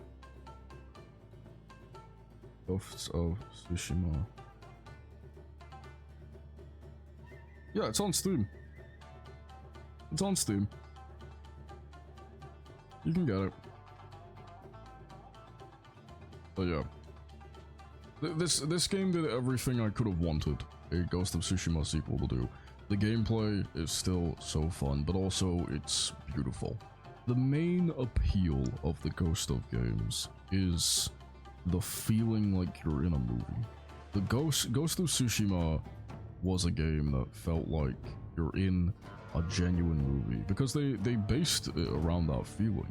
They based it around old samurai movies, and there's even modes in this game that change the coloring to like a black and white samurai movie. In this game specifically, they added a mode that was inspired by the main music composer for Samurai Champloo, where they changed the entire soundtrack to be like lo-fi. I love that, thank you. But this game, it looks beautiful. Walking around the world feels incredible, but also like the combat feels snappy and cinematic in a way that very few games. Yeah, but what's really good is that it's cinematic without feeling like it's taking away from the player. I think a lot of games that try to feel cinematic have a struggle where, okay, how do we make this game feel cinematic without like taking control away from the player? And this game does that perfectly. It feels really cinematic without taking control away from you. You feel like you're in control of the combat. You feel like you have to get good at the combat. And it's so fun, and it's so enjoyable. And the progression in this game too, you're always getting rewarded. No matter where you go, you get a new mask, you get a new sword, you get a new hat, new outfits, new armors, and new everything. It's constantly rewarding you just for wandering around and just for exploring this beautiful fucking world that you want to explore. And it's great. I also really enjoyed the story. The story of this game is really good. The story of the first game is like one of my favorite game stories ever. But the story for this game is amazing. It was so good. But more importantly, I feel like this is I feel like this is the first game that felt next gen to me. We've been into the new gen of consoles for a while, right? The new gen of system and PCs and everything like that. But I feel like the majority of games that have been coming out could admittedly be on previous consoles, right? The majority of games coming out do feel like they could have run on previous consoles. It's not really next gen. This is the first game that when I booted up on my PS5, I said to myself, this feels like the next step for video games. This feels next gen. It looks incredible. It sounds amazing.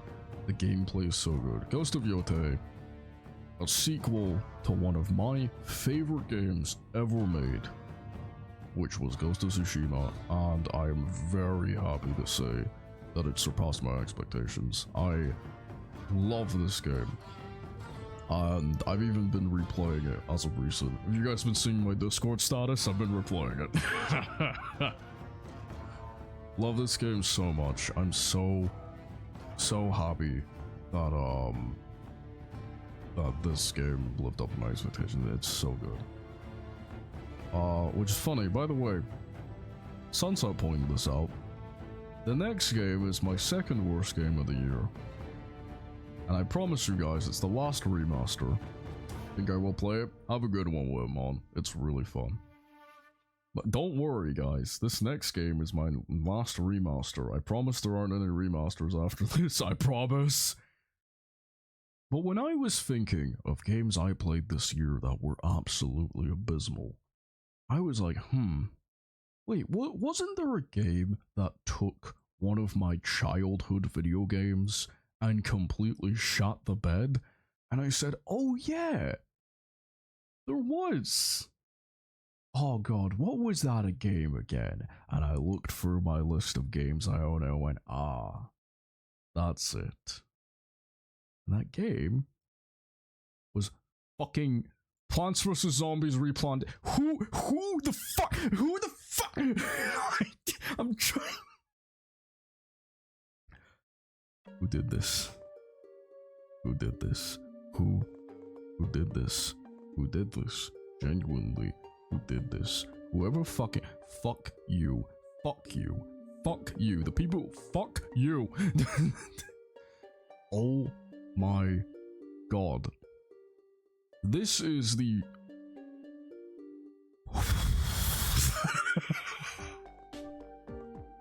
I don't know where to begin with this. Plants vs. Zombies Replanted sounds like a smash hit of a game. You take the original Plants vs. Zombies, you remake it, and you release it for people to play. Oh, how perfect. You know what we'll also do? We'll remove features from previous releases of the game, and we'll also make the menus the mobile screen menus. And you know what we'll even do? We'll fuck up the music so badly that the composer of the original Plants vs. Zombie music made a tweet calling out how shit this remaster handled her music. She was pissed about it. And then also we'll fuck up the art style completely by upscaling everything with AI. And it is so obvious they used it. Dude, the smearing on everything is disgusting. The models of the character, they're so off. They're so fucked up. The pea shooter's head is too small for its body. And then the pea looks terrible. The pea looks awful. When it comes out, it's like massive. The sunflower looks fucking huge. Everything looks terrible. You have zombies whose fingers are fucking sewing themselves together because of the AI upscaling.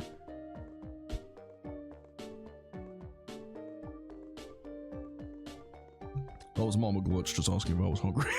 Sorry. Anyway, everything has been either tampered by AI or just fucking ruined. The music ruined. The art style ruined. Everything's fucking ruined. None of the original creators who made Plants vs. Zombies were even invited to work on this game. What the fuck?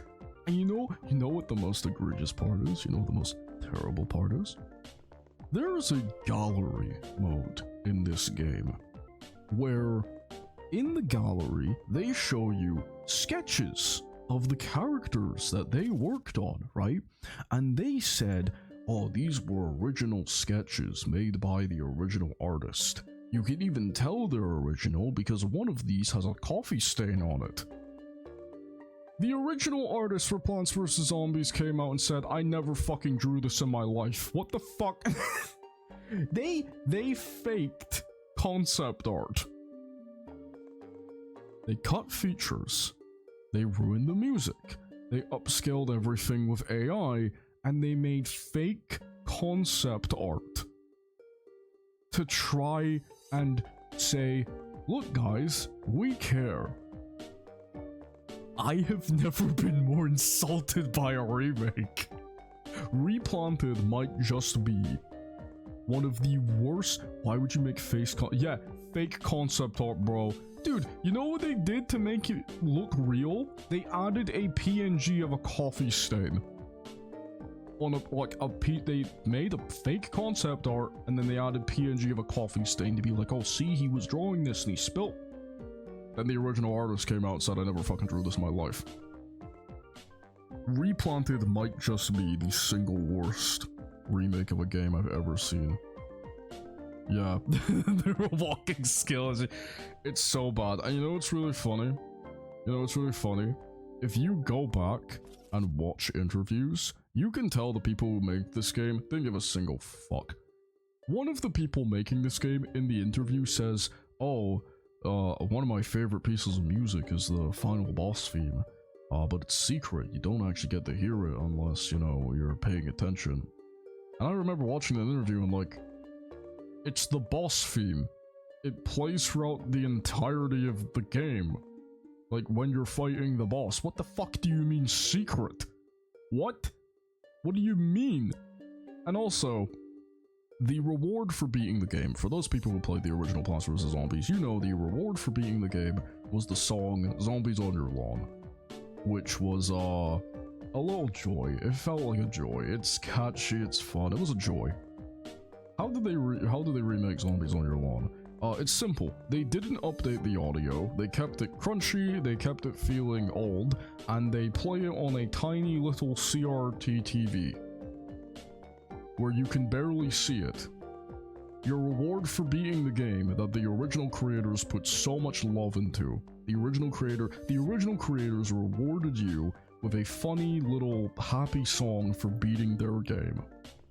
And this remake, the new people in charge, which, yeah, none of the original creators worked on this game, by the way, all of them hate it. The new people in charge said, fuck you.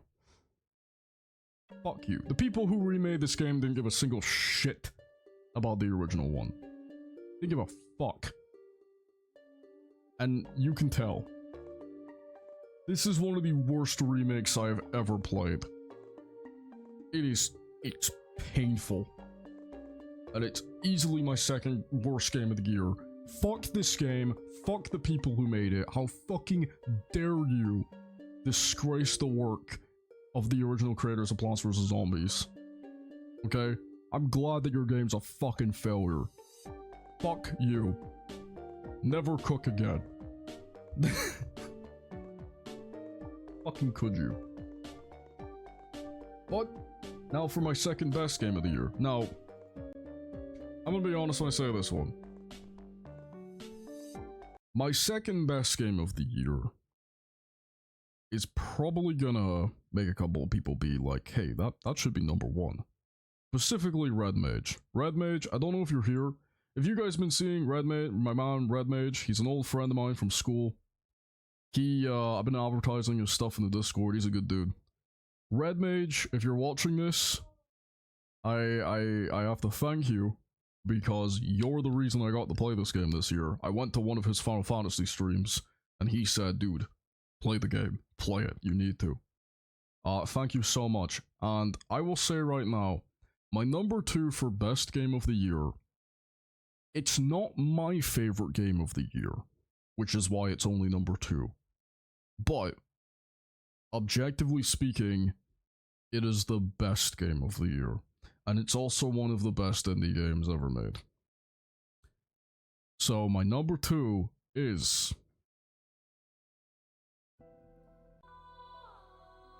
Clair Obscur Expedition 33. I'm not gonna talk much about this game. I'm not gonna say much, because I think if you are at all interested in this game, play it. Just play it. I'm not gonna tell you much about the game.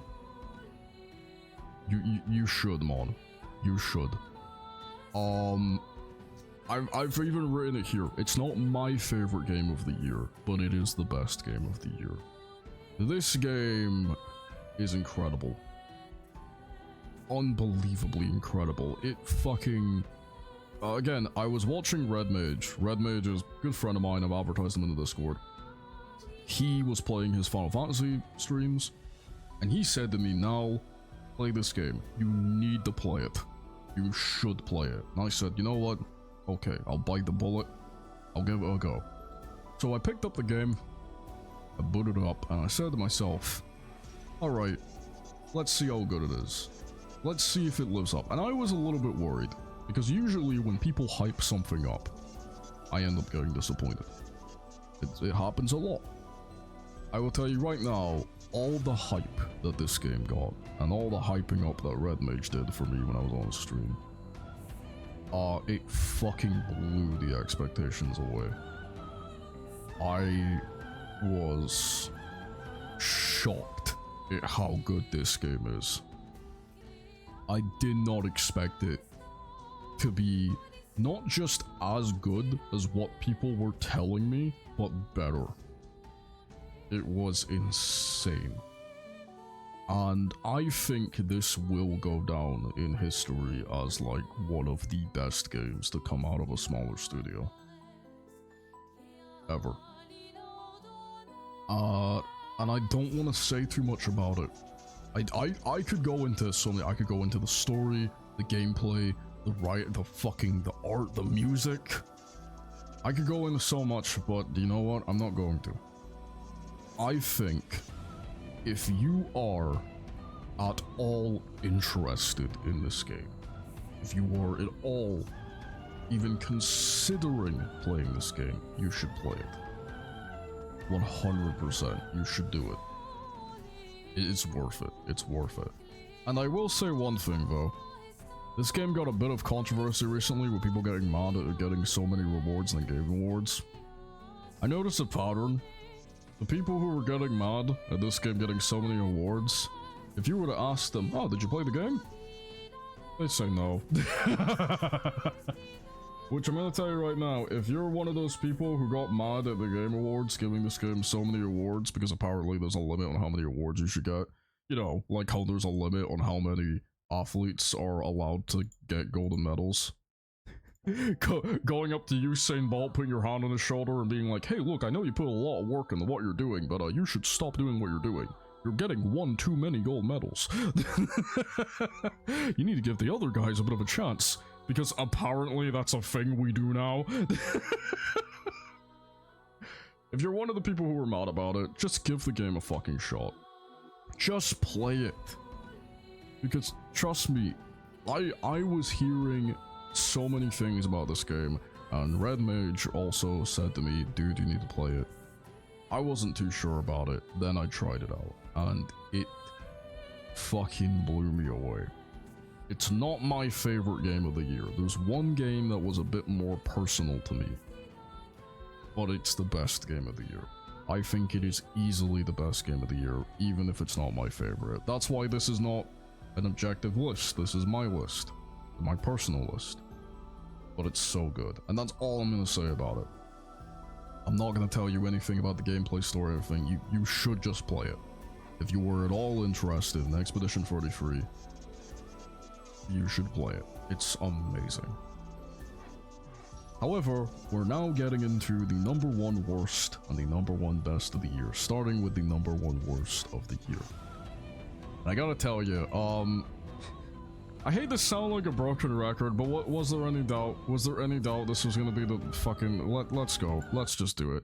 Number one worst game of the year, but it's Mind's Eye. Was there any fucking doubt?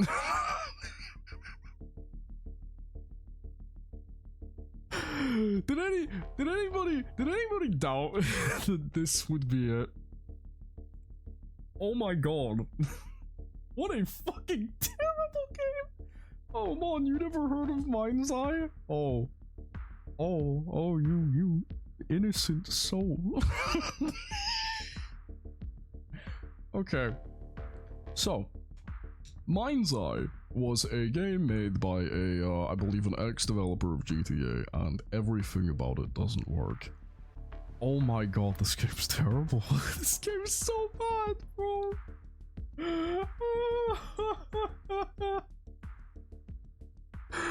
Okay. Well, when this game came out, I was seeing a bunch of videos about it. I was seeing videos about how it played terribly, how the world was empty as fuck, how the stories were terrible, the writing was awful, the music was bad. Everything about this game doesn't fucking work. It's bloated, it's glitchy, it's buggy. The game was crashing so many times, right? That the developers were going into sponsored streams. Streamers who were paid to play this game, and they were begging them to please stop playing the game because they're making it look bad.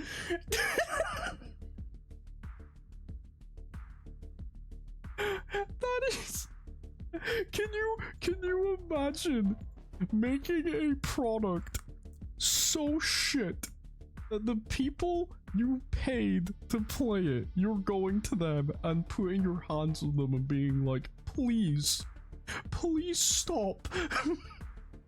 Please stop showing everyone how shit our game is. Oh my god, this game's awful. And here's the thing, I know some of you might be saying, no, you said only games you've played this year can make the list. Did you play Mind's Eye? I did, and I'll tell you how I did. A family member of mine bought the game, and they said to me, hey, I'm gonna buy this game because I heard an ex-GTA developer worked on it, I begged them. I fucking pleaded. I said, no, please, for the love of God, do not play that game, okay? I'm begging you, don't do it. Don't fucking buy Mind's Eye. It's going to be shit. And they did it anyway. They bought the game. They played it for about 6 minutes. And they immediately contacted me. And they said, I need your help. I can't get through this game alone.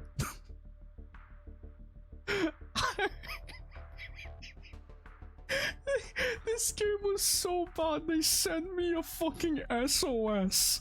I need assistance. I can't do this alone. Please, send from the heavens above, save me.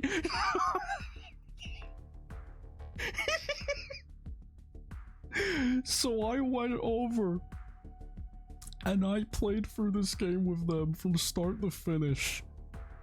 And oh my fucking god, it's so bad. This game, it's broken, it's messy, calling for help like the yeah, Shadow, I'm not kidding. They sent me a message and they actually, no, I'm gonna read the message out loud. I'm not gonna say name as well. Let me find it. I'm just gonna find it.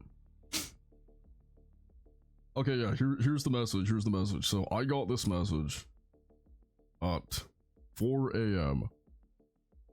They were up and at it. I got this message. I'm not gonna say my real name, just say that Nal. Hey Nal, I really need your help. I got that game Mind's Eye that you told me not to get, and I need to say, I can't do this alone. I've been playing the game for multiple minutes now, and everything about it is killing me. The characters are killing me. The gameplay is killing me. Everything about this game is killing me. I need your help. I feel like if I keep playing this game, I'm going to actually die from how bad it is. My system is going to grow legs and kill me. Please come over. Please. I hope you see this message. Please. I can't do this alone. Help me. Please.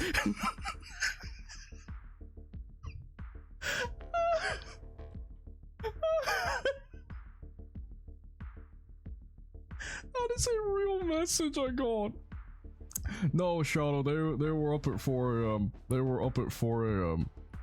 That is a real message I got from one of my family members who was begging me to come and play Mind's Eye with them, and it's just as bad as everybody said. Eventually, this game was taken off of the PS Store. I don't know if it's back on. Is it still on? Hold on. Did they add it back? Or is it still off? Okay, they've added it back now. But it was taken down for a while. It was taken down. For a good while, they took this game down. Because Sony was even like, dude, we ain't having this shit. And oh my god, dog, the developer had a fucking meltdown. He was calling everybody like who didn't like the game shitheads and idiots. What the fuck, dude? Like, Jesus Christ. But also, I don't know if they can fix this. I don't know if they can fix this game. As somebody who played this game, this is not a Cyberpunk situation. When Cyberpunk released, it was broken, but it could be fixed. As somebody who played Mind's Eye, this is unsalvageable. The story is terrible. The gameplay is awful. Everything's bad. It's so bad. Everything doesn't work. You wanna know how bad it is? You wanna know how bad? I'll give you an example. We got into a car chase while playing the game. It was part of the story. And in the car chase, the dialogue was playing between the two characters, between you and the person who you're chasing. Broco. Yeah. Now, first of all, the collision, I'm just telling you guys this one gameplay part so you can get an idea of just how shit this is. the person we were chasing, their car was like programmed to be fucking invincible, which basically meant that if when they're moving at full speed, we were chasing them, a truck got in the way of their tiny little car. But because that car was programmed to be invincible, that truck exploded and the car just kept going. It rammed through that motherfucker like the juggernaut. And we're just laughing our asses off. We're just laughing so hard. But what's even funnier is the devs, the weak truck, yeah. Can we power scale the car? The devs clearly didn't program the car to be slow enough where the player could keep up with them, because we were in this car chase for 34 fucking minutes in the one car chase because the car was too fast. It was taking too long and taking too many turns, taking too much. And you know what's really funny? Because of how long the chase was going on, the audio for the characters talking started to loop. It started looping. The girl we were chasing, every like 2 minutes, she would call us up and go, "Fuck you, dickhead." And it was like that for every like 2 minutes. Because the audio was looping, the game didn't know what to do. The game never expected we'd be stuck in this chase for so long. So me and my family member are playing this game, laughing our asses off, trying to chase this car for 35 minutes with this girl every 2 minutes just going, "Fuck you, dickhead."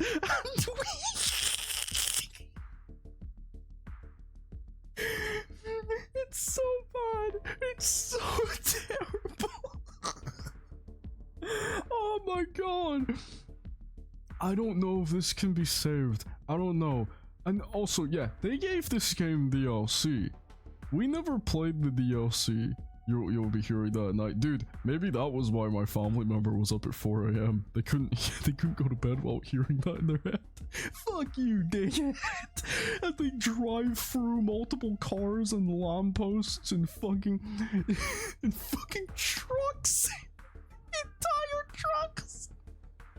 Like that car was glued to that road, bro. They were not moving for no motherfucker.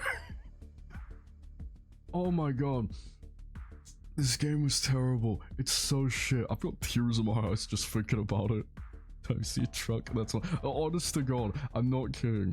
You're actually right about that, Sunset. You're right about that. When, because after we played it, my family member said, "Hey, do you want to get lunch?" Yeah, sure, let's go get lunch. My family member, they can drive, so they were driving me. We were gonna go grab some lunch, grab like a couple of sandwiches. And when we were driving by, we reached a stop, and a truck went by us, and we just sat there silently, not saying anything, until I just went, "Fuck you, dickhead."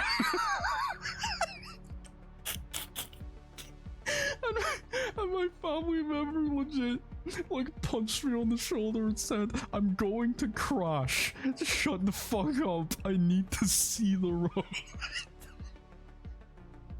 This is the worst game of the year. But you know what's funny? The developer is so fucking insane. I'm gonna say right now, if you're somehow listening to this, dev, I can't wait for Mind's Eye 2. Because this game, at least it made me laugh. I can't wait for Mind's Eye 2. Oh, where every car is invincible. Oh my god, this game's terrible, but I'm so happy I played it. It's awful, it's the worst game of the year, but at the same time, I'm so happy I played it. It's so bad, but it's so good. It's terrible. Anyway, tears out my eyes. time to talk about my favorite game of the year. My top game. My favorite game of the year. Which, I'm gonna be honest, when I bought this game, my number one best game of the year, which is the next one, I knew it was gonna be my favorite game of the year. And yeah, it didn't change. So my favorite game, my number one, Now's best game of the year, his top favorite one is... Where's my music? There it is.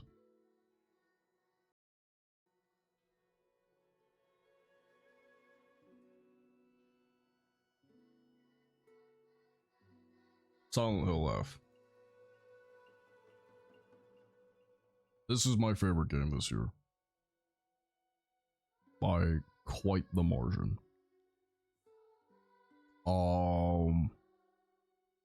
Yeah. Fuck. 100% agree, hands down. Yeah, I love this game. Not only is this my favorite game, press F for this Silent Hill. Fuck, shut up. Not only is this my favorite game of the year, this is now one of my favorite games of all time. For people who don't know, I keep a little, like, Hall of Fame where I put my favorite games of all time. This is one of them. Now, like I said, I put Claire Obscure at number 2. I think Claire Obscure is arguably the more impressive game, but this is the game that means the most to me, which is why it's my number 1. You should play Silent Hill, man. I think you'd like them. I could not stop thinking about this game, even after I played it. When I finished it and everything, it's so good. I'm gonna let you guys just sit with this for a bit. I actually gotta go grab my food, and I'll be back to gush about this game, as I also, you know, do that. Just give me a second. Fuck you, dickhead.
Ooh, I'm back. Oh, Shadow had to go.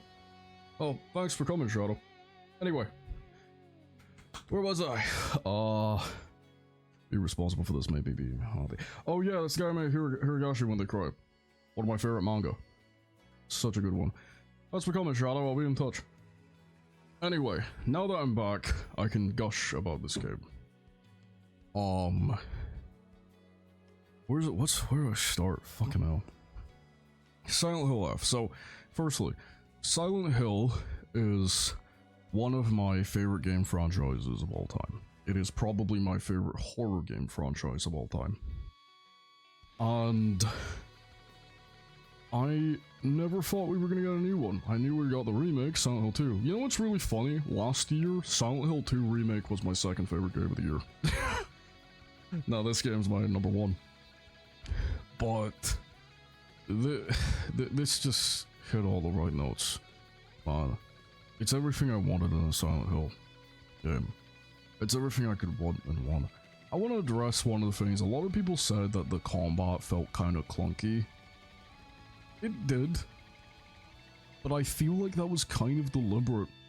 The Silent Hill has always had kind of clunky combat because you're supposed to feel defenseless, scared. It's a struggle to fight for yourself. And that was kind of the same in this game. And I loved how there was more than one solution to everything. Like, do you guys know you can just avoid the first boss? If you're struggling to fight the first boss, you can just run by him and solve the puzzle while distracting him. You can just do that. And I really like that. I really like that because it's the horror side of it. Like, hey, you can't fight him, but you could avoid him. But also the puzzles. The school puzzle was one of my favorites. And I need to give a special shout out to the Scarecrow puzzle. I really hope he's here. Red Mage, if you're here, you're probably getting flashbacks. I watched Red Mage do the Scarecrow puzzle, and the moment the footsteps were heard, and he turned around to not hear them, and then he turned away and heard footsteps again, and turned around to notice one of the Scarecrows had walked up to him, I could not stop laughing. On his stream, he just immediately went, no, please, please, no. The fucking weeping angel shit with the scarecrows. Oh my god, it was so evil but great. But everything else about this game is just so well done. The artistry and everything, the spider lilies and all that. I love how the enemies are just a fucking disgusting, like, body horror shit. Kind of like Silent Hill 3, where a lot of the enemies there are body horror. But also, like, the story is horrific, but real in a way. The story, without going into too many spoilers, is basically about beauty and how it can affect those around you, but also affect the person, where the main character feels trapped by being beautiful. You know, because she's beautiful, everyone expects her to be like this doll, basically, where she gets abused by others for it. But also, people who aren't as, quote-unquote, like, beautiful as her hate her because of jealousy and stuff like that. And it's so well done. The body horror is intense. There's one scene where a character, like, wants to be more beautiful and they have to saw off their own arm, like, mutilate themselves for it, and it's so fucked up, but you feel the genuineness behind it. You feel the... It's real. Like, that type of fear and that type of horror is real. And it's terrifying. But it's so well done, and I couldn't stop thinking about this game. I couldn't stop. When I got this game and I played it, it was the main thing I wanted to play, like, non-stop. I wanted to keep coming back to it. I wanted to play it more. I wanted to have a go at it and everything. And when I finished it, I could not stop thinking about it. It was stuck in my head, and I was just, like, replaying certain scenes over and over, and the puzzles and everything. You know, the two men of my life said, oh, you're cute and beautiful. Yeah, dude, like, in this game, you have a character who hates you. Like, she despises you, she hates you, but you never did anything to her. It's just that you're conventionally beautiful, and because of that, she's jealous of you, and she just hates everything about you, but you don't blame her, because you feel that thing. It's like, you're like, hey, I never wanted to be this way, or anything like that. But also, the story with the mother and the dad... No, stay there for it. Yeah, honestly, God, like, this game's so good. The story with the main character's father, and how fucking, like, horrible he is, how that affects the main character, how that, like, just affects everybody around him. It's so intense. But again, it just feels real. That's the thing I love about the Silent Hill games, apart from Downpour. Fuck Downpour. Pretty much all of the Silent Hill games tackle personal subjects You know, like with Silent Hill 2, it felt like it tackled the subject of guilt and loss. With Silent Hill 3, it kind of felt like it was tackling like adolescence, you know, sexuality and everything like that, and becoming an adult. And with Silent Hill 4, it had the feeling of isolation, you know. All of the subjects that Silent Hill tackle feel very personal. Feels very like closed in, and I think multiple people can relate to them, and it's why I love this franchise so much, and it's why I love this game so much. It's why I adored this game. And I could not stop thinking about it. It's my favorite game of the year by far. Again, I think objectively speaking, Clair Obscur Expedition 33 is the better game, objectively speaking. But because this is my list and it's about what games stuck with me the most, Silent Hill F, it's going to be a game that I'm not going to forget for a long time.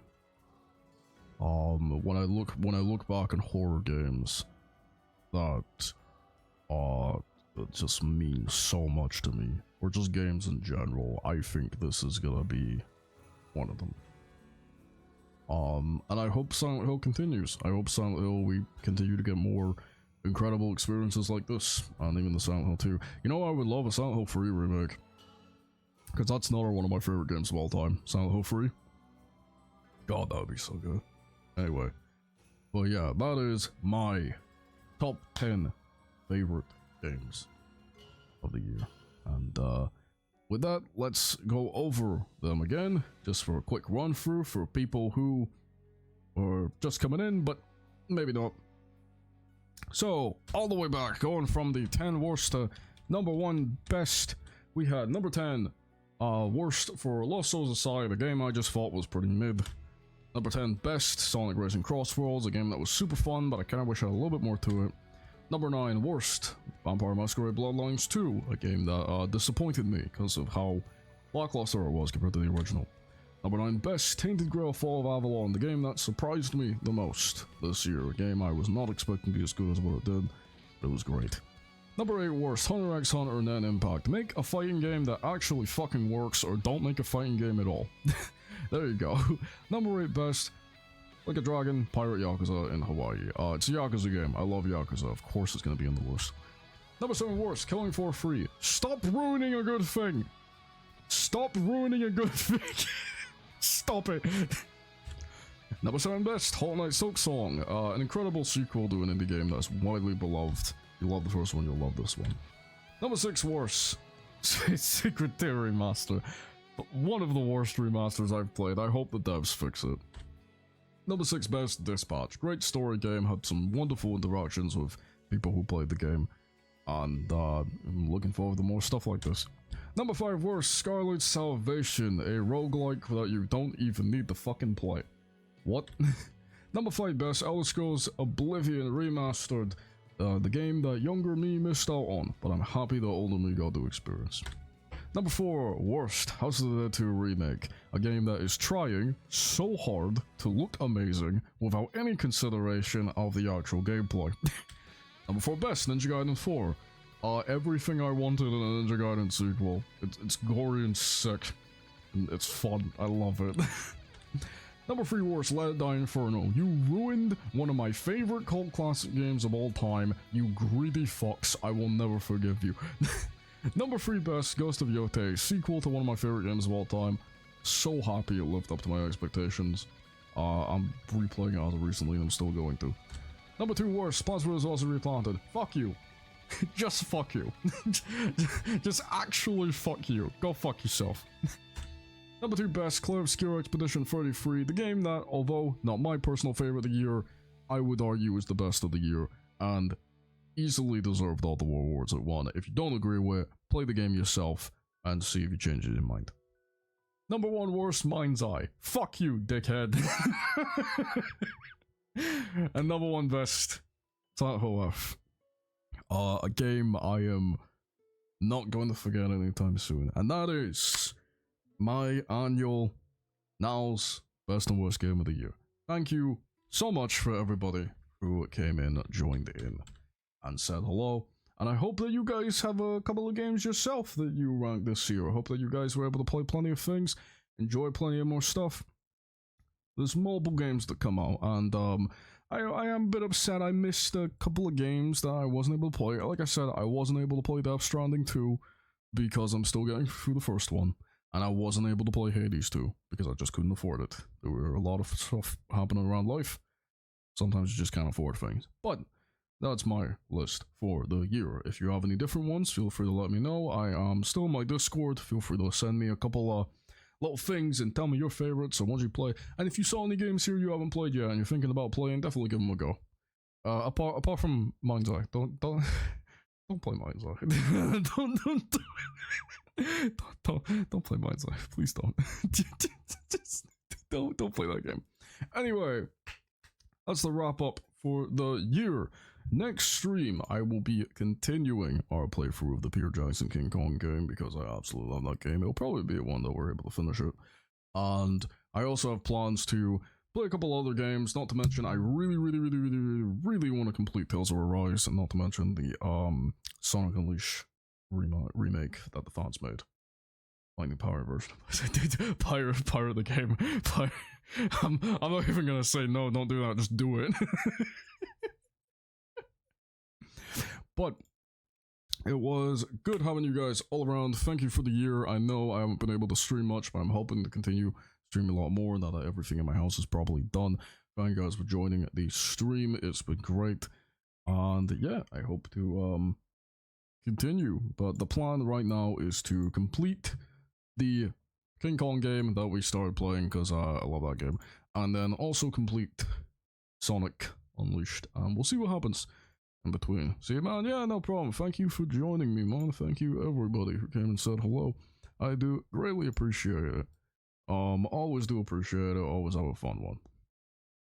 Now, we're gonna be rating Faye. Little bitch that she is. Fuck you, dickhead.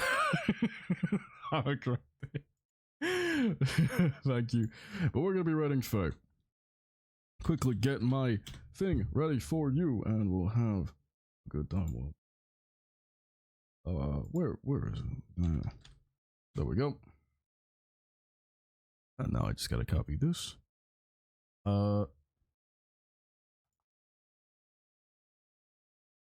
There is my raid message for people who do not have it.